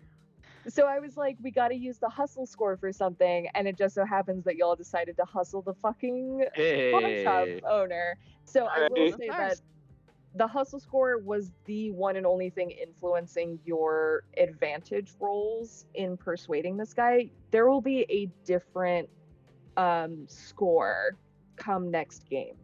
So to keep that in mind, you may not have as much luck with this guy, depending on how that horoscope goes. Well, we've already robbed him, so. Yeah. Right. So Literally really quick, and Dean. figuratively. Dean, did you hand the gloves off to Crash already, or do you still have them? Dean, I mean, he would hold on to them until we've like left the store, and then he'll Yeah. just kind of like casually walk by Crash and do like one of those like subtle pass offs where he just kind of holds the gloves out without looking at him and just kind of drops But them you in his still have hand. And- them. You still have them currently. Yeah. Right. And when that happens, Crash is going to give him a big, goopy hug. Oh God! Thanks, slimy buddy. and Ah, weird that's so thoughtful of you. I was Ah. going to steal him myself. I was concerned when I didn't see him there. That Oh, taste people when you I hug was them. gonna Uh, steal myself. You're welcome, son. But next time, just thank you, do you? Thank you, will do you? Just it's drippy. Why are you drippy? You know, when I means figure he out the likes answer you. to that, I will be able to. I will let you know. Ooh, and he only puts them on. Ooh, tastes like vanilla. And Okay, they, to be clear, and- you haven't left the pawn shop yet. no, I know, yeah, no, but Okay. this will be later. Yeah, this will be Okay. later. I This is just just roleplay realized while we Dean's remember middle it. name is Fleen. Yeah, Yeah. Dean Fleen Flatherly. Yep. Dean Fleen. a Dean wonderful name. Fleen. Flaverty. Ryan, are you gonna be gone next Monday? Yes, I will be in the middle of a desert.